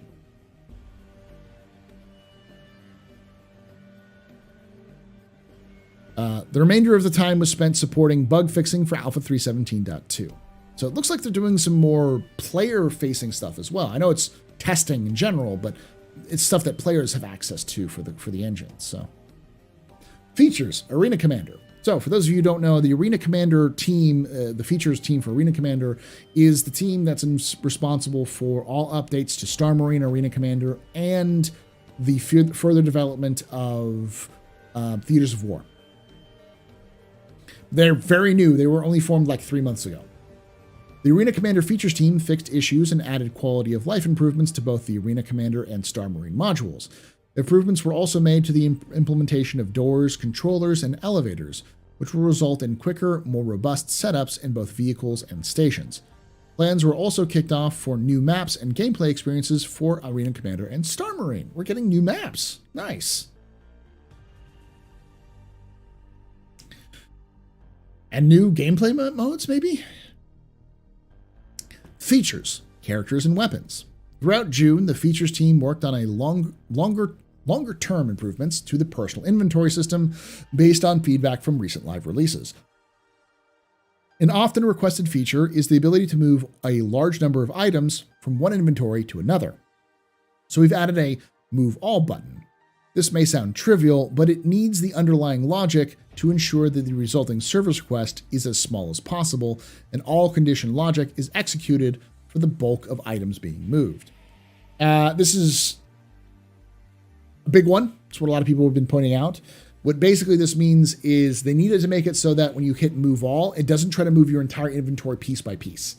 It just simplifies your inventory and then tosses it over to where it needs to move. So it doesn't cause a lot of back-end problems. So this is good. Maybe we'll see a Sell All button or a Loot All button. Maybe that's what this is, with Loot All button, be able to pull everything over. Problem is that it's still like hierarchy issues, where like you can't pull the undersuit over, and you wouldn't be able to put that in your inventory anyways, but I guess you could put it into like ship inventory. Other features include being able to interact with items on the floor near the player and being able to move already equipped items from one port to another. Some of these features are already in larger scale internal testing. Elsewhere, previously reported fundamental changes to how actor movement synchronization is handled were completed. The new logic successfully progressed through the internal testing, which allowed the team to enable the feature in a limited capacity on some PTU servers. This identified additional issues for the team to work through, though the goal is to still have it enabled for cross servers for Alpha 3.17.2. Oh, that's the actor synchronization. That's the funky one where you're moving, like you turn to the right and your whole character moves to the right really fast, if you've seen PTU. I think this is part of the reason why you see massive desyncs where like characters, players, and NPCs are like rubber banding all over the place. That's the thing they're having issues with. Star Citizen has long had a ground alignment system that ensures foot placement of character correctly interacts with the environment. June saw the team looking into extending this system to hand placements. As a use case, the vault traversal mechanic was used with increasingly complex shapes, ledges to shaped ledges to increase stress test the functionality. This will be another useful tool for increasing the fidelity of character animations and how they look across the PU's dynamic environment. All right, this is gameplay features. This looks like it is life support, vent control, select atmosphere. This is atmosphere control. Last month, gameplay features began working on the next steps for the salvage profession, which involved evaluating the possibilities for the munching mechanic, ship tractor beams, and the salvage grinder. The Aegis Reclaimer and Drake Vulture's hole scraping feature progressed well, as it's currently awaiting elements from the cargo refactor. So we do know that the Reclaimer is going to have hull stripping. Good to know. Engineering and life support are progressing well too. The team are now able to show all relevant items, rooms, doors, and their corresponding controls and data in an early blocked out UI screen. The initial interactive elements and the first exchange / interactable ship items are added too. That's good, because this also means that we're going to see more stuff with engineering gameplay, which is part of the whole life support system, which was something they actually removed from the progress tracker for a while. So hopefully we'll see it come back on there shortly. Vehicles, vehicles. Last month, vehicle features worked on a variety of tasks to ready their systems for the release of persistent streaming. This involved the ongoing refactor of the transit system so they can simulate train networks when the carriages aren't spawned in or on any machines. For those of you who don't know, currently the way that these they work, and part of the reason likely why trains can sometimes get like cut in between each other, is that the transit system has to run 24/7. So even if nobody is at the station, the transit systems are still running. And as a result, they can get desynced and messed up. But when they have the PES system, those transit systems, when no one's around, when a tree falls in the woods, no one's going to hear it fall with PES. They still need to be able to calculate where that tree would fall and save it in the database. So they have to find out ways of making the transit systems not run all the time if no one's around it, so they can save on information, but still simulated in the background for persistent entity streaming so that if a player does show up, they know where the transit system is. So that was a thing that they've been talking about in the past. So that's something they're tackling right now. The team also continued to refactor to redesign restricted areas. We conducted some playtesting and found issues with the UI and user experience side of things, which we're working on now. We now also set up a whole city using the new system to test out developer tooling, which has been quite successful. Vehicle feature team. I did see some people pushing that, saying that they're making a whole system for roads. And no, I think they created probably a very basic city to test out restricted areas, so that they can figure out how they can make restricted areas better. But I doubt it's anything crazy for that. Vehicle features worked alongside AI to allow use of different ship modes, such as missile operator mode. This is still in development, though progressing well. We saw that earlier in the monthly report. They talked about that with the AI team. On the balance side, further tweaks were made to the new ground vehicle handling, while a review and rebalance of fuel use began, which aims to improve the refueling experience. Putting a Band-Aid on a bullet wound. You're not going to be able to fix the refueling experience until you have pyro, no matter what you do. Unless you're going to make a lot of people angry. All right. Graphics, VFX programming, and Planet Tech.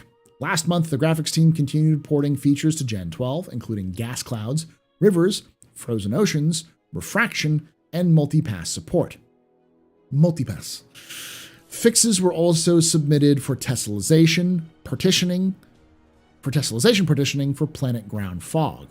For the Vulkan backend, the team fixed issues caught by the validation layer, including mismatched texture types and mismatches of unused vertex input attributes, which are now reflected from the shader. For the render to texture system, the team fixed a crash caused by the wrong resolution being calculated when the screen resolution was changed, along with the issue with RTT holograms occasionally pixelating. Bugs were also fixed with the LOD merger, including an update to allow combining objects with more than 64 submaterials. They also investigated issues with the rendering of individual static shadow region entities.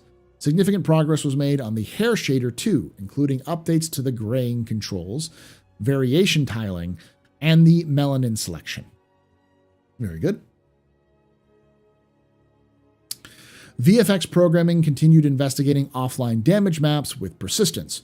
They also continued implementing IMGUI debug tools for damage maps and a dynamic bitset data structure for damage map queries. Changes were also made to damage map materials alongside optimizations to hit processing and rendering. The Planet Tech team also focused on bug fixes to help unblock the sandbox teams. They also looked at module placement, fine-tuning for rastar, and further development of automatic river placement validation. So, stuff for Gen 12, fixing the RTT issues, LODs, damage maps with persistence.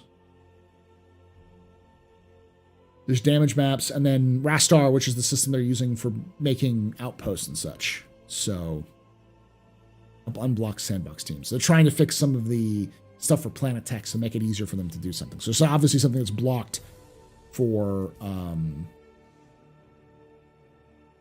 Planet Tech creation. So, pretty big monthly report. A lot of stuff involving support for 3.18 and 4.0, a road to 4.0 guide, which will be coming by September. We see the AIs being able to use more parts of vehicles. We're also seeing a kind of a refactor of the transit system and refactor and redesign of restricted areas to make things a little bit, make those low flyers be able to low fly in ArcCorp maybe. We also are seeing the beginning of engineering and life support, as well as more looking into the munching mechanic, ship tractor beams, and the grinder mechanics for salvage. With move all button adding to the characters and weapons. An attempt to fix some issues like more dynamic handholds for vaulting and such. New Arena Commander maps and modes possibly coming soon. I'm just scrolling through real quickly. 2 unknown ships, one which is in its final arts phase and the other one's in gray box phase, with the Argo SRV being worked on because tractor beams are coming in. High fashion clothes, some animation support for outlaw characters, facial animation for outlaw characters, rescue and transport missions, AI bartenders, and new player emotes, with new mocap stuff coming in. And yeah, basically a bunch of stuff for nav mesh and AI tech and AI content. So yeah, it's a pretty beefy monthly report considering the last couple ones have been a little bit weak. This is pretty good. A lot of this stuff looks like it's pretty near future, probably 3.18 and 4.0. And yeah, that's pretty good stuff. Let me know. Are you excited for any of these things? Or you have concerns? Let me know what you think about this monthly report in the comments below. As always, if you'd like me to do this, let me know in the comments because I have no idea if you enjoy this content. I am just a crazy man shouting into the void. So if you enjoy me doing these sorts of things, I will continue to do so, but I do enjoy your feedback. If you enjoyed the video, hit that like button. Remember, subscribe to this channel if you haven't already done so. And like I say every time, hope to see you someday in the black.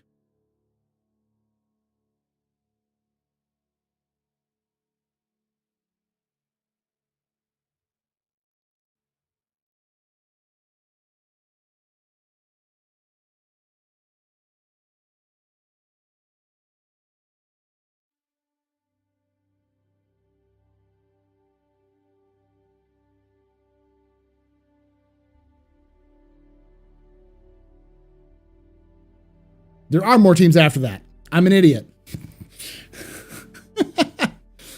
I'll just record a mark. I didn't even see that. All right, here we go.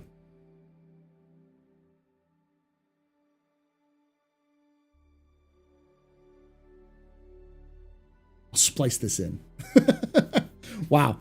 And I was like, that was pretty short.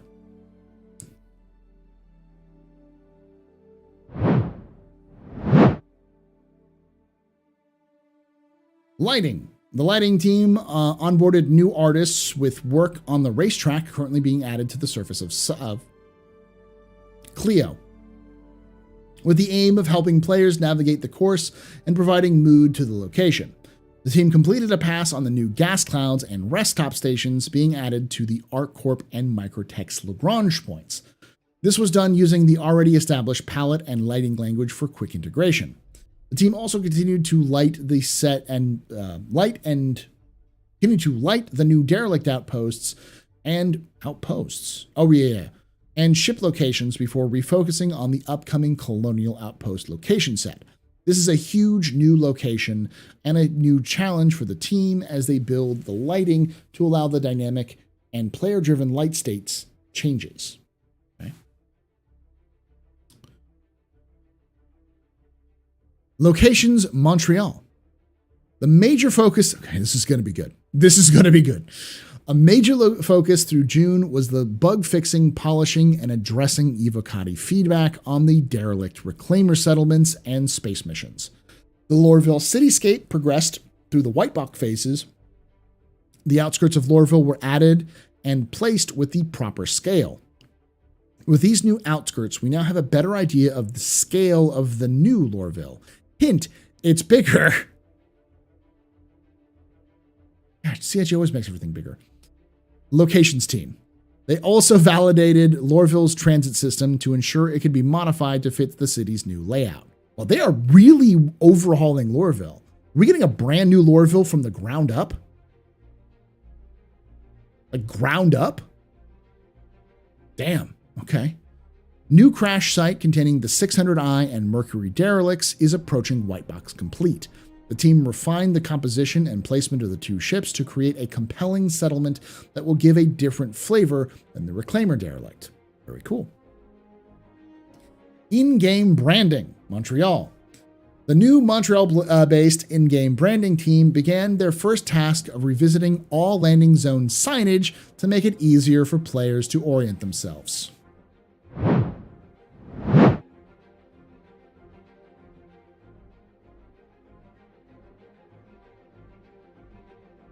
W. Just massive W right there. Holy shit, we need that. It is, the signage works, but it's not good. It needs an overhaul. There's an old adage. Gamers don't look up. They don't. It's just the tendency for the gamers to not really they tend to focus on what's in front of them unless they're trained to look up to, for visual, like kind of more or not visual, what is it? Horizontal, vertical, idiot. Vertical kind of gameplay levels. That's why you see a lot of games kind of try to do these vertical levels because they're trying to mix it up and get players to look around and stuff like that. So you have to work within the frame of reference of a player. And if a player is not fully invested in a location, they won't look up. So you have to make them look up. So having bigger signs or better place signs is a good sign. So that's a good start. In Montreal, we trust. It's an ideal mandate since it's developing a close working collaboration with the existing teams. The philosophy of this team is to listen to the community and leverage every aspect of in-game branding to help to offer better player experiences. In-game branding team. Gamers don't look up, Montreal. Find ways of forcing them to look up. That's all I'm going to say. Montreal, and in Poutine we trust. Yes. They also started tasks for an upcoming in-game event. Ooh, we're getting another in-gaming event that's not Siege of Pyro. Siege of Orson. Interesting. Narrative. During June, the narrative team spent time in their remaining tasks for Alpha 317.2, including getting strings for new items, missions, locations, and vehicle liveries ready to be added to the patch. Meanwhile, the team continued to work on new mission archetype planned for future release. More narratively intense than other missions, it has been an exciting challenge for us to figure out solutions for offering the players a compelling story while ensuring replayability and scalability. A new mission archetype. Additionally, the writers created several scripts and had a recording session with the frontier vendors who will populate bars and shops in the more remote corners of the universe. These line sets were expanded to include the ability for the vendors to offer players jobs and missions in preparation when that mechanic becomes available. June also saw the team conduct narrative reviews of a few upcoming vehicles. During these reviews, the team meets with the designers and the artists to look at each vehicle's smallest detail to ensure the lore is consistent throughout. This led to the team writing up suggestions for several new decals. Finally, the team celebrated First Contact Day with the community, which involved writing Xi'an and Vanduul language posts. On top of that, an in-depth look at the Brentworth Care Center was republished, and several new articles were added to the Galactopedia. Very cool. Yeah, so narrative is the lore team. Close to my heart. So they're new strings for new items, missions and locations, and vehicle liveries ready to be added to the patch. And the team is continuing to work on new mission archetype planned for future release. So they're looking to make it's more narratively intense. So it's definitely a story-driven mission. We're going to see frontier vendors. This is the culmination of something they've been doing in the past, which was the wandering trader, I believe. They had a wandering trader archetype they were working on the AI. I think that's the frontier vendor that they're talking about. So, plus, yeah, new vehicles and that kind of stuff. So that's always good. QA focused on Alpha 317.2 patch and the integration from their support team streams. For AI integration, checks were completed for the new and updates to existing features before they hit the main branch. They also updated all existing checklist documents in accordance with the new features coming for testing from the development teams. The embedded location testers continue to learn the editor and team's workflows to better support them by creating test levels. Focus last month was on the room systems and the tools used to create outposts and stations. Regular landing zone checks also continued to ensure they haven't deteriorated. For engine team, QA continued to focus on page heap testing to keep up the top memory issues in game. They also continued to learn flow graph and coding for automation use. The tools team continued to receive support with testing for their core tools. This is good. It means a lot of QA is starting to be embedded with teams. In the past, QA seems to have been more of a separate entity. Now they seem to be more embedded within the general architecture, the general framework of the individual teams. You have QA that's embedded in with, say, the ship team or the locations team, and their job is just to test that location. So they don't have to like borrow a QA member from the general like 317.2 testing or squadron testing to test a thing. They actually have their own QA member. That's a good sign. It means that, for those of you who don't know, in the past, that's one of the major reasons why we've had delays in patches, is because you just don't have enough QA testers to go around. So some things will just not make it into a patch because they can't be tested. So it'll be delayed until they can get the testing done for other things. So this is a good sign for that as well. Tools, Montreal. The tools team continued rolling out Mighty Bridge to all teams and organized workshops on how to use it. The programming team began tackling two major topics: wrapping up the ability to bring geometry from the editor into Houdini, and the UX improvements to Mighty Bridge. On the technical art side, the procedural location creation tool is progressing well, with the team expecting to put the first version into the hands of the team soon. Procedural location creation tool. So procedurally creating like, wait, is this like procedurally creating outposts and like crash sites? Is that what this is? Okay. We've had a conversation earlier tonight on the office hours about like it's going to take them forever to be able to produce, you know, the number of planets and systems they need to produce, but I mean, they're looking to procedurally generate points of interest. It's pretty big. Advancements were made to a suite of asset scattering and environmental integration tools. For example, the first prototype will be a tool to create destruction trail behind crashed spaceships in derelict settlements, instead of having to edit by hand. The environment artists will be able to draw a spline that automatically create the trail before adjusting set variables to make the trail look exactly how they want. Yeah, it is what this is. Interesting. This type of tool can represent great gains in productivity. For example, creating a trail by hand took an artist around a week. This tool should reduce that time to half a day. That's pretty big. That's huge. Like, that's massive. That should cut down the time it takes for them to produce a system by gigantic leaps. Tech animation. Tech animation team continued wrapping up the animation pipeline refactor mentioned in last month's report. This involved creating new rigs and tools and stripping out old code for more elegant and performant solutions. They also continued to work on a new system that puts fidelity above all else. Although rarely used in gaming due to its expense and limitations, this type of system is ideal for performance pieces.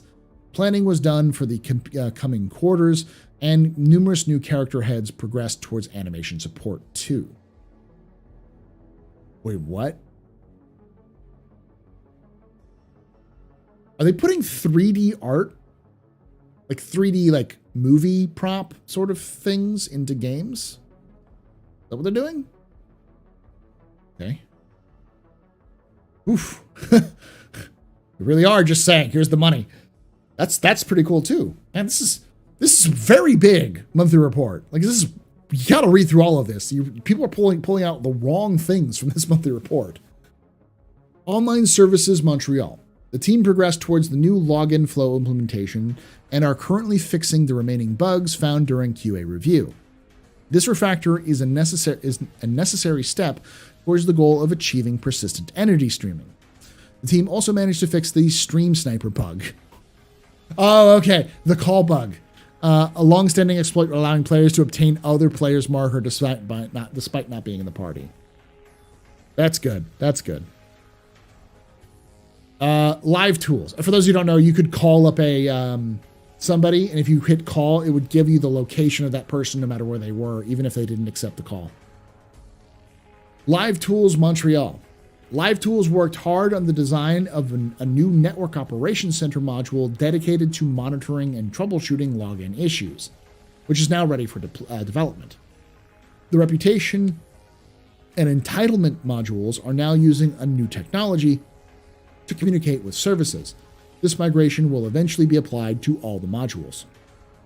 The team also is also progressing with a new feature that lets users view player inventories, which will be used to troubleshoot ship and equipment issues more easily. Okay.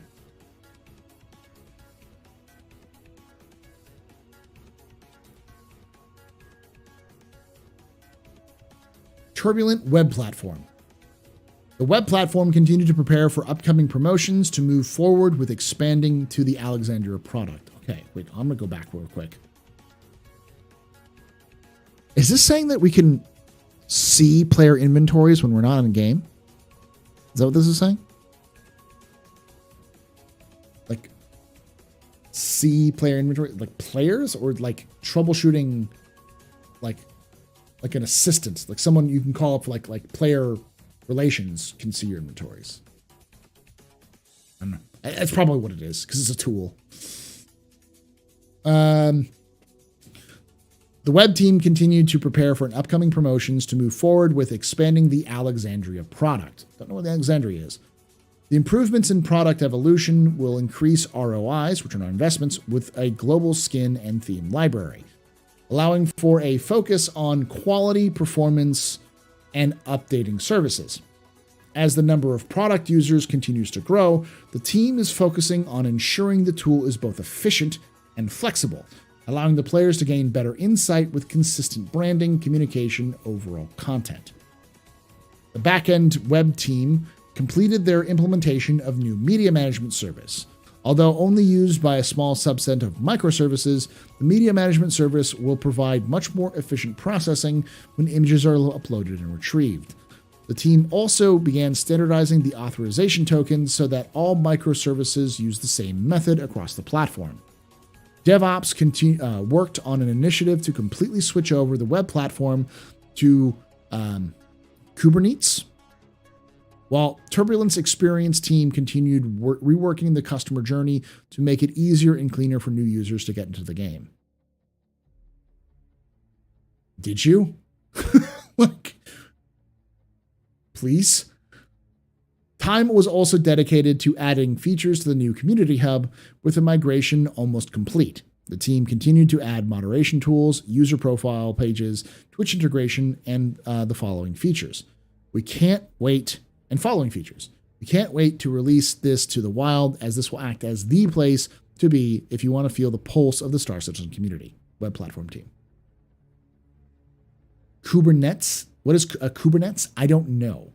I'm going to do something I don't usually do. Just Google. All right. Also known as K8S, is an open source system for automating deployment, scaling, and management of containerized applications. It's a portable, extensive open source platform for managing containerized workloads and services that facilitates both decorative configuration and automation. It has a large, rapidly growing ecosystem. K8S services support and tools are widely available. So it's a type of open source platform of some kind. Captain Zylo explained that Alexandria is their internal RSI website page creation tool. He shared a screenshot from the tool and Spectrum. Ah, okay. So it's something they used for creating the website creation tool. Okay.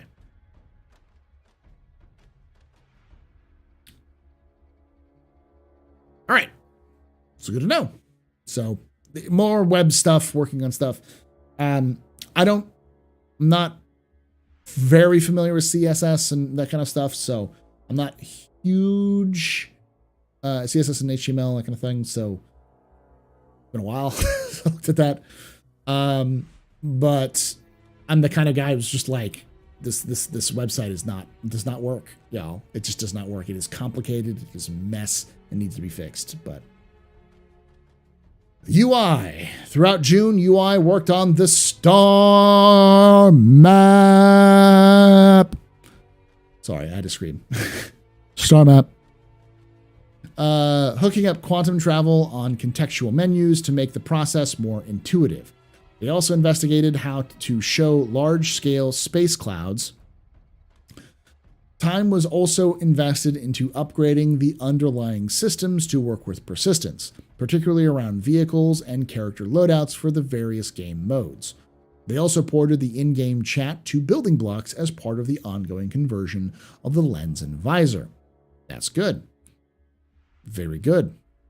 Hooking up quantum travel to contextual menus to make the process more intuitive. They also investigate a large-scale space clouds. Okay. Yeah. So most of that is just stuff that were, stuff for building blocks, which is good.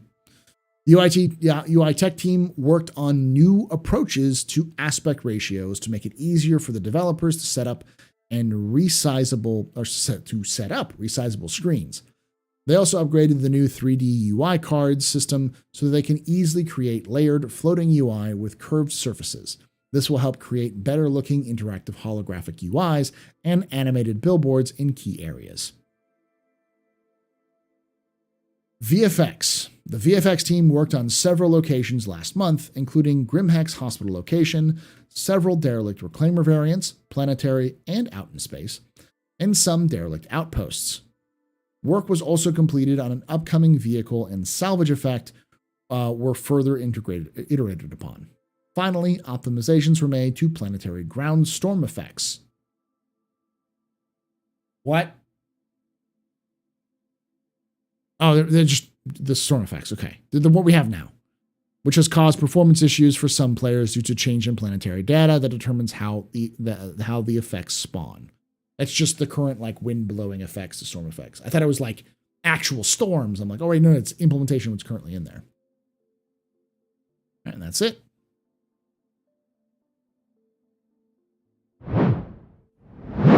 So, this is a freaking huge monthly report.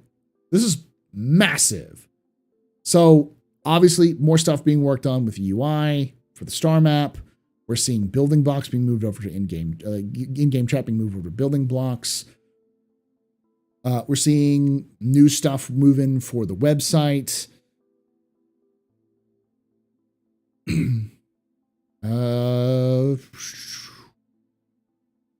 Fix the stream sniper bug. Ooh. Sorry.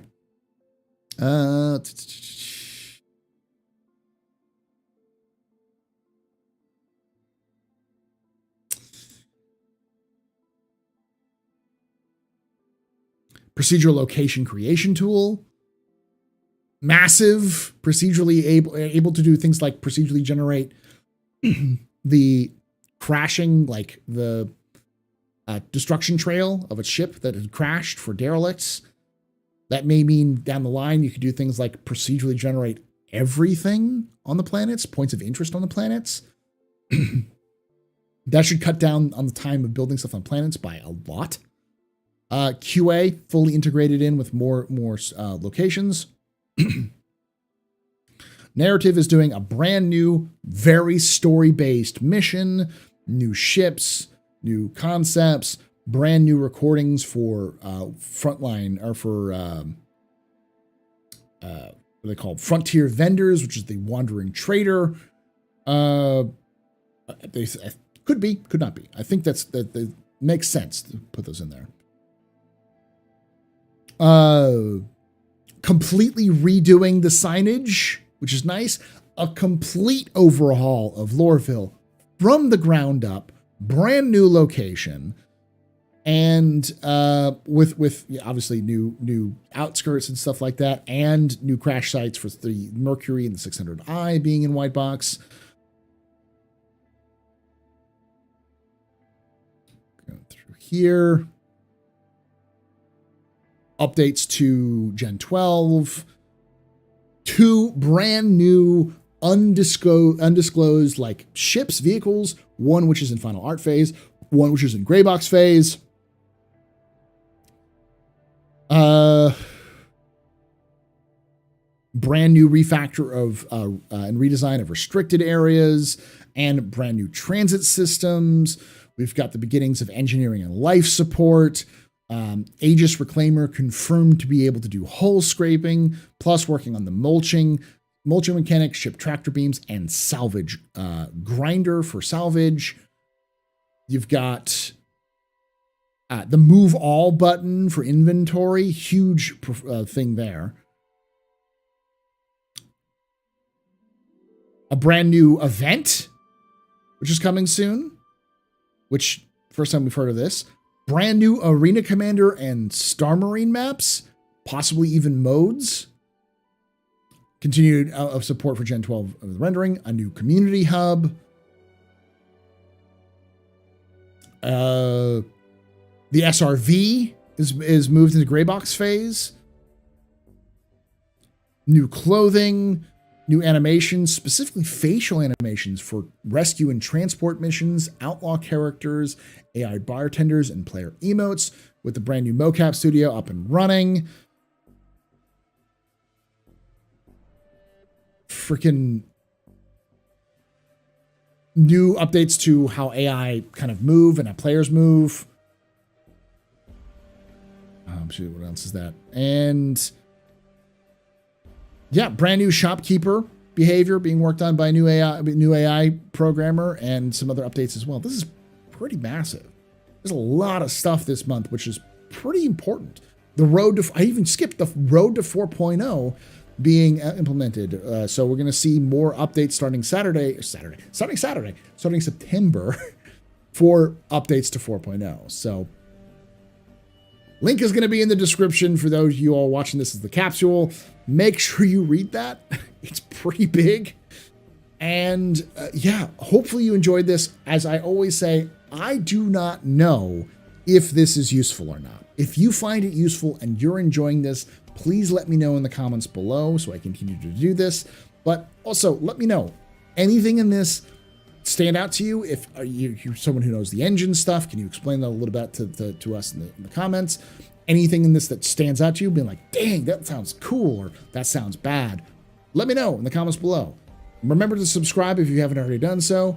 And as always, remember, nope, I was about to do the Astro Historian exit. And as always, hope to see you someday in the black.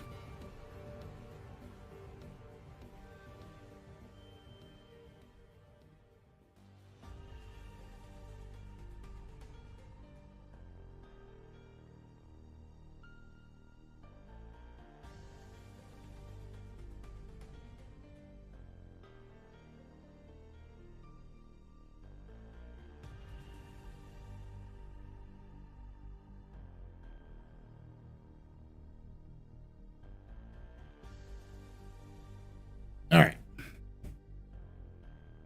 3.5 hours.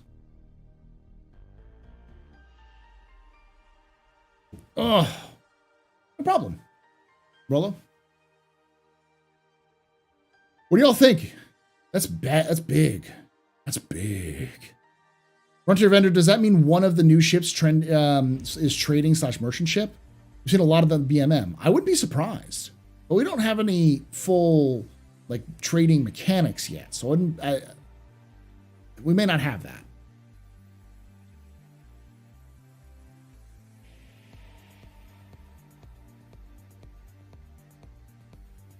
There's some big stuff here.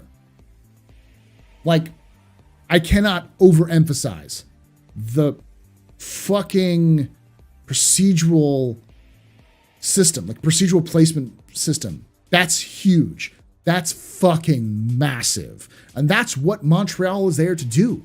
That is the job of the Montreal office, is to build those types of tools and then build those points of interest. That's what they do. They do not make gameplay systems. They do not build like tools for networking. They don't do the like gameplay stuff or the like technical stuff. They just make content, and the tools they make are tools to help them make content faster. Hey, Astral, welcome. How you doing, Amy?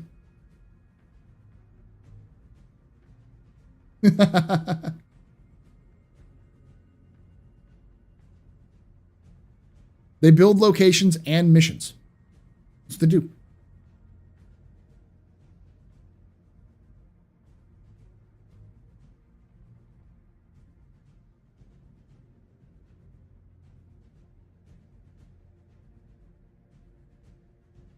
Maybe I should go read the monthly report. Yeah, it's pretty big. We just finished reading the monthly report. Yeah.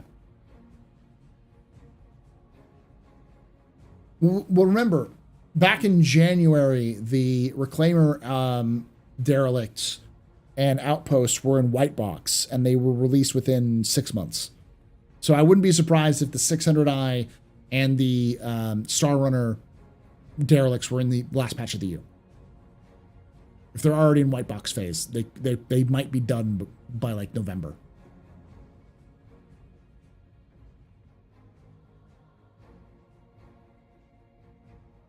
Yeah, I saw your tweet about that they built a whole city to test in roads.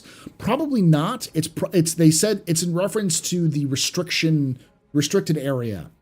So they built a whole city procedurally so they could test like how the the new restricted areas would work. Because one of the things people have been asking for is low flying on ArcCorp, which is not going to happen until they refactor restricted areas, which means they're going to have to refactor things like ArcCorp entirely. And that starts with refactoring Lorville. Montreal getting jacked up on poutine and maple syrup. When will this capsule go up on YouTube? Saturday. So I was actually thinking about it because I have this problem where I have too much content and I have to drip feed it. We just did before the stream, I did a captain's table live with Level Cap and Ollie, and there are two sections to that. There's the discussion and the question and answer session. Discussion we did on, it's going to be released tomorrow at about 4 p.m. Pacific, or 4 p.m. Eastern, like noon Pacific. And so I can't release anything else tomorrow. So this monthly report is going to go up on Saturday, probably around 3 my time. So about 4 Eastern, noon Pacific. And then Sunday will be the question and answer session for that Ollie and Level Caps one. And then Monday I'll release I probably won't do the roadmap. This is too much shit. I can't do that roadmap. Then on Monday and Tuesday I'll release the captain's table from this weekend. This month makes me think of the star map might come in 318. Of course, can't be sure. It seems like 318 or the roadmap or the star map is definitely moving that direction. There's some shit they're hiding because they don't probably know if it's going to make a 318 or not, because they don't know when 318 is coming out. Remember, 318 is going to go into testing this month.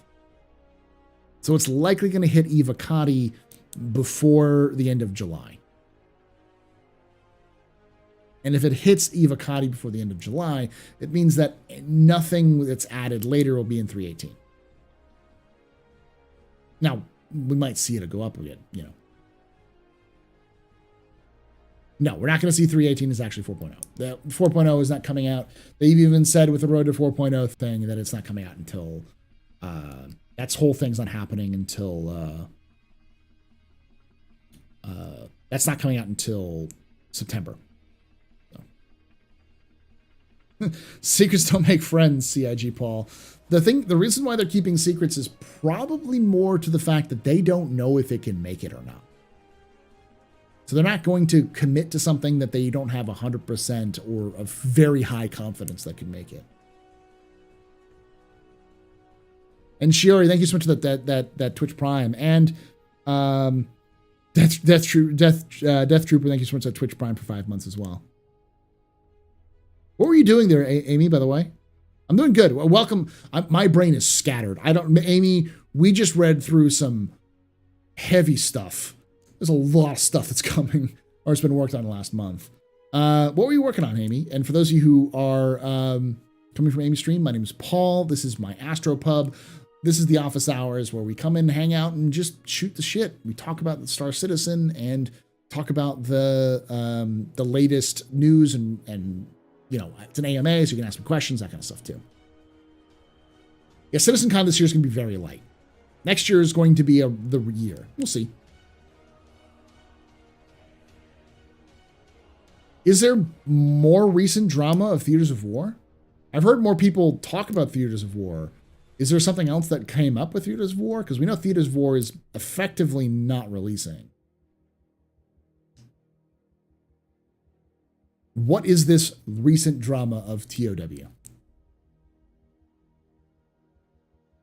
They finally take it out in the back and shoot it in the head?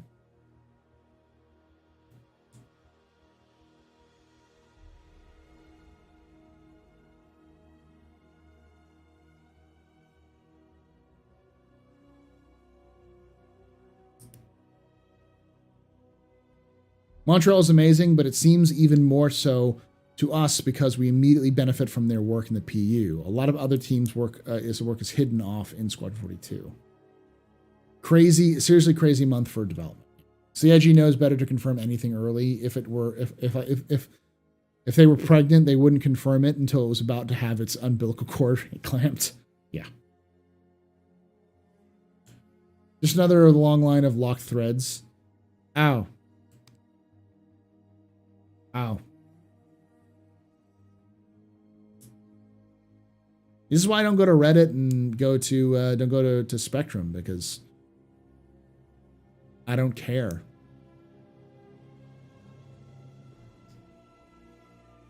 Like, who gives a shit? Play the game or don't. You get upset all you want, but like, theaters of war? Who gives a shit about theaters of war?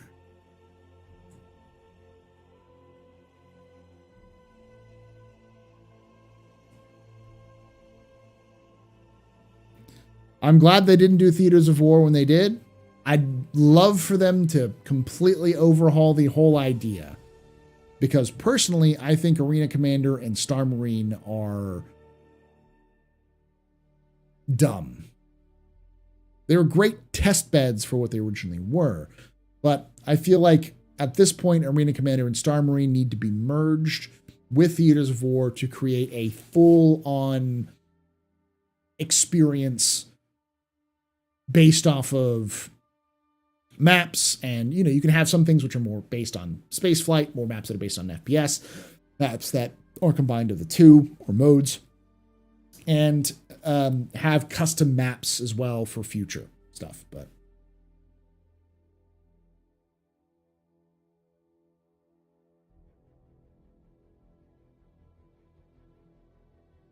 the project's not scrapped yet, unless there's some confirmation. Star Marine is just eternally, or not Star Marine, Theaters of War is just eternally in a hiatus.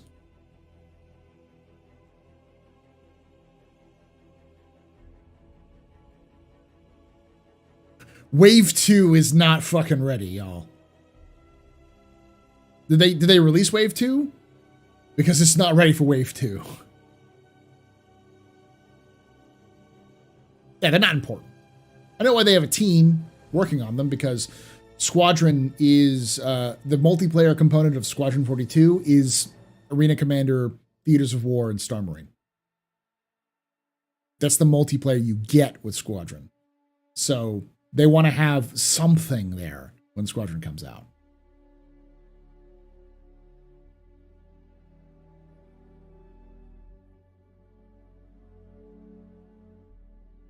That's going to be the future for the simulation pod for Arena Commander and Star Marine. It's going to happen. Honestly, I'd rather have them focus on Squadron 42 and PU instead of these small mini games.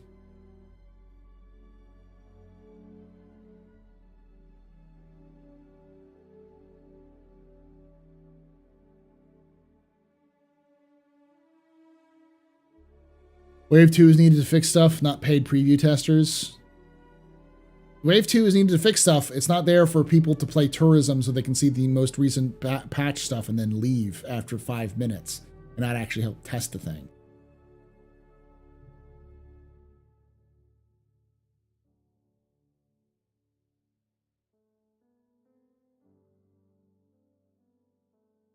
The problem is that currently Wave 1 is garbage.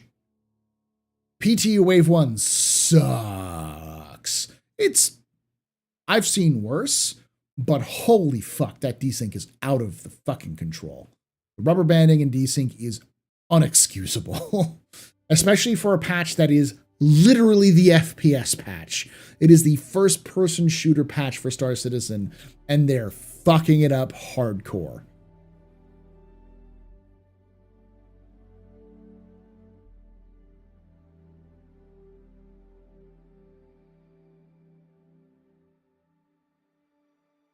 It's horrible compared to 317.1.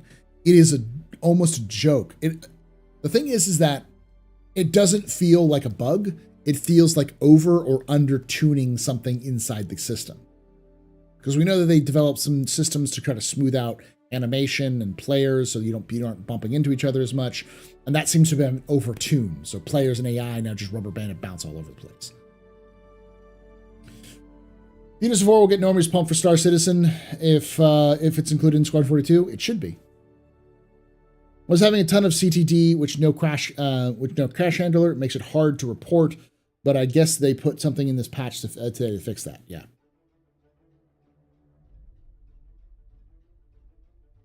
Lots of 30Ks, lots of crashes. Got a bit better today.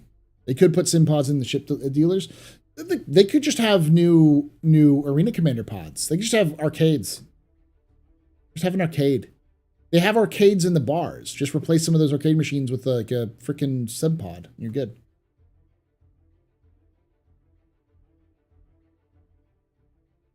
The only thing that's good is the frames. When you walk, it's great. No more tap dancing for walking. When you see another person walking, it looks like they're walking. So they definitely fixed some of that issue. But it's the faster you move, the more desync you get. So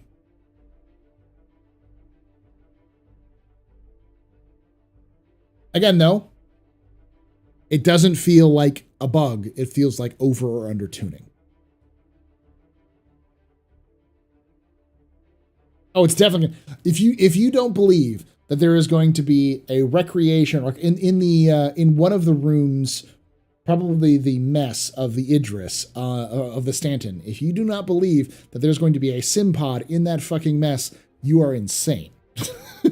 Of course there will be. That is a Wing Commander staple.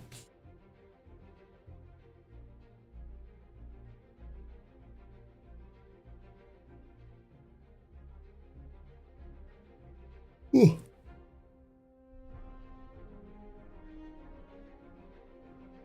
I'll show you all the sim pod, especially for you newer players who may not know this.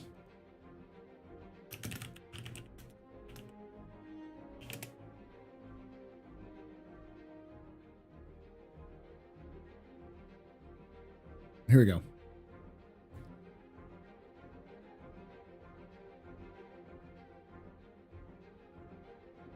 Here's a 3D model, so I can show you. It's a sketch fab, so it's not perfect. But this is kind of the concept of it.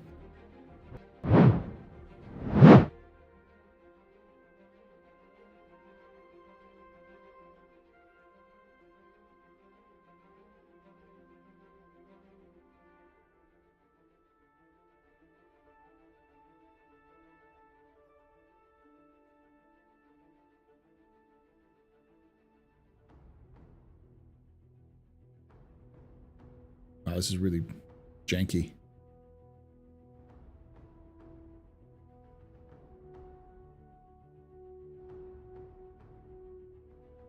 That was the purpose.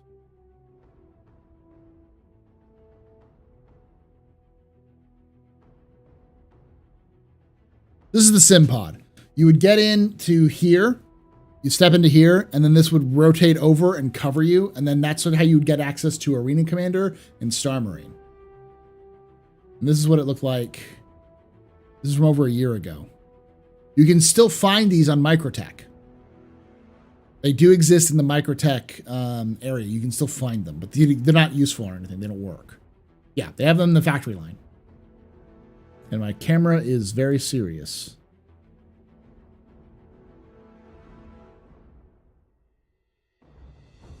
There we go. It used to be in the hangar mode module. But then they got rid of the hangar module, so. Yes, they do have these in the factory line on New Babbage.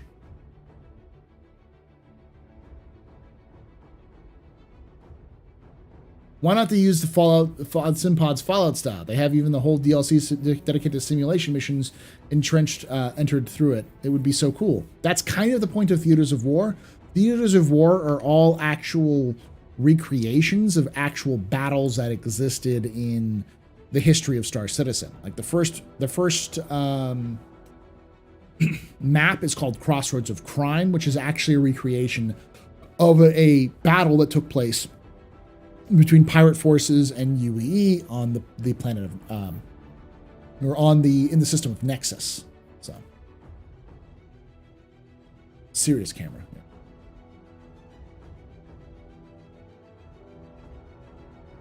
Yeah. 1820s washing machine, yeah.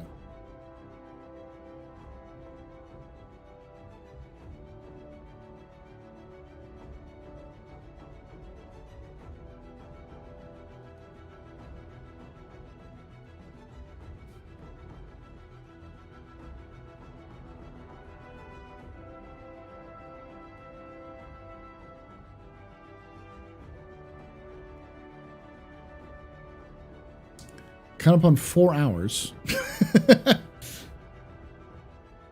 Thank you all for watching. It's very nice to see y'all watching.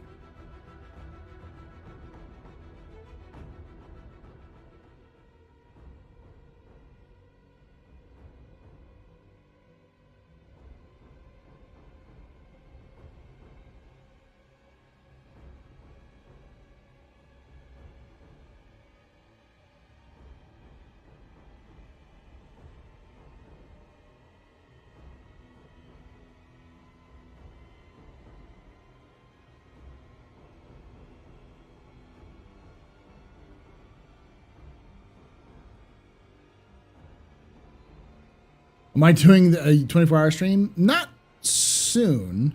I plan on doing a monthly, end of the month kind of subathon, probably towards the end of July, before I go back to school, just to see, you know, to have some fun and do some stuff like that. We're still here, Sisterman. Stay tuned. Yeah. So I didn't know if I was going to finish it. I normally would have released it, but I got it finished today when I should have gotten it done Tuesday. But Cam is sick. My wife, Camilla, is sick. And I've been taking care of her. So yeah, I haven't had a lot of time. But the latest the latest Astro Historian video has been finished and uploaded. It is ready to go. It'll be released on Saturday. But if you are a Patreon, you'll have early access to it. It is part 2 of my Crusader video. Part 1 of the video is already out. I released it last week. Part 2 is coming up. Next week, I have some major, and I mean fucking ginormous announcement. This is an announcement that was a long shot in the dark that managed to happen. So stay tuned for Tuesday's Lore Citizen. The next Tuesday is going to have another Lore Citizen. It is a pretty big Lore Citizen. I will make the announcement on Tuesday morning, Tuesday afternoon, a little bit, like early afternoon, for you, so you all get it. But keep your eyes on that. And yeah, it's. I mean, in all honesty, I think it's big, and I think some people will think it's big, but most people will go like, eh. But like, it's massive for me. No, not joining CIG. No. So yeah, keep your eye on that. Saturday, we've got Captain's Table, another Captain's Table, which is going to be Commander 1004 and Croncy. We'll be talking about the latest information from CIG. We'll talk a little bit about the events and events and that kind of stuff. So, we're going to the Austin History Museum? No. Chris Robertson, Lore Citizen, almost as big as Chris Roberts. I'll say that. It hasn't been fully cemented yet, but it's almost as big as that. Lord Daddies of 2022 calendar. I've joked about that before. So we have tomorrow. I am not going to be streaming because I need a break. But tomorrow I will be releasing the Captain's Table from earlier today. That'll go out tomorrow for everyone at about tomorrow afternoon. Saturday, I'm going to be releasing the monthly report capsule and the video for the second part of our Crusader history video. Sunday, and then of course on Saturday, we'll be talking with Commander 1004 and Croncy doing Captain's Table. And then that Sunday, we'll be doing, I'll be streaming. Maybe, I might not, we'll see. I'll probably streaming. And I'll also be releasing the Q&A from the Level Cap and Ollie 43 video, Captain's Table. And then next Monday is going to be the Ronci and Commanders 1004. Their first part of that captain's table, and the second part of that captain's table going on Tuesday, and the new lore citizen, new big lore citizen. So, History Man's wife joining CIG? No. They making a museum and game named after you? No, y'all. You're thinking way too big. None of that stuff is that big. It's big for me. It is related to a guest, yes. But again, it is not fully confirmed yet. I have not gotten everything worked out. I will have that worked out tomorrow. So I'll keep you all up to date. It's not Chris. It's not Chris. It's no one named Chris, all right? No, not... not Chris.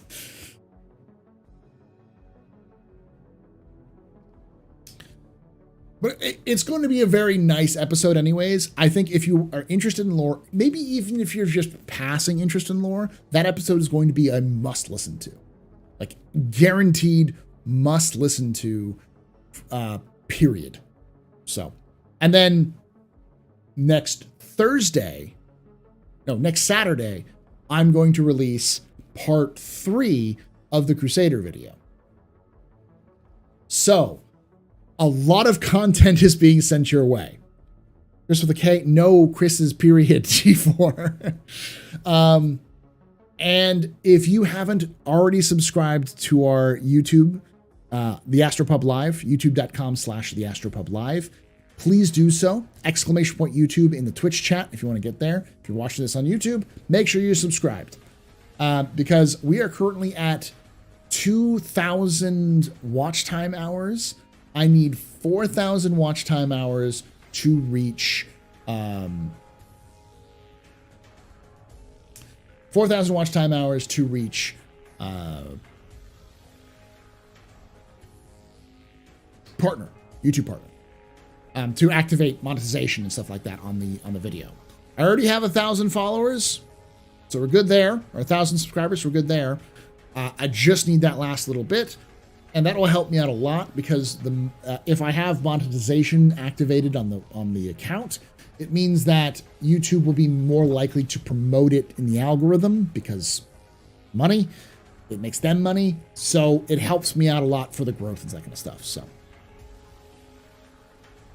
wait, am I getting Ben Lesnick? No, not Ben Lesnick. Don't guess. Stop guessing.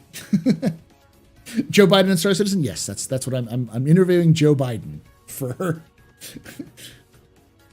We're interviewing Trump, all the presidents of the United States. Even George Washington is going on Lore Citizen. That's what we're doing. Well, if CIG would offer you a job as a lore broadcaster for CIG as an official capacity, would I do it? Depends on the money. The issue is not just would I do it because it's cool, sure, but I'd need to be, if it's a paying job, I need to get paid. I need to get medical benefits, and I need to be making as much money as I make currently, both streaming and doing work for as a teacher, because that is my streaming is part of my income. So it's a lot of money that I'd have to make, and I don't think they could be able to afford me like that, but maybe. 4,000 will be a couple/a few days. It should be. Every time I do, especially since we've got this video and then 5 videos. No. Yeah, 5 videos on the channel being released in the next 5 days. So.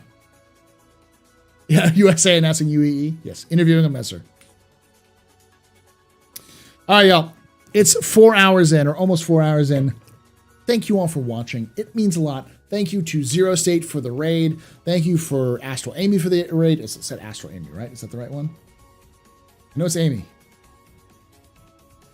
Astro Amy, I did it right. Thank you. Thank you all for coming and hanging out with us. It means a lot to me that you all did.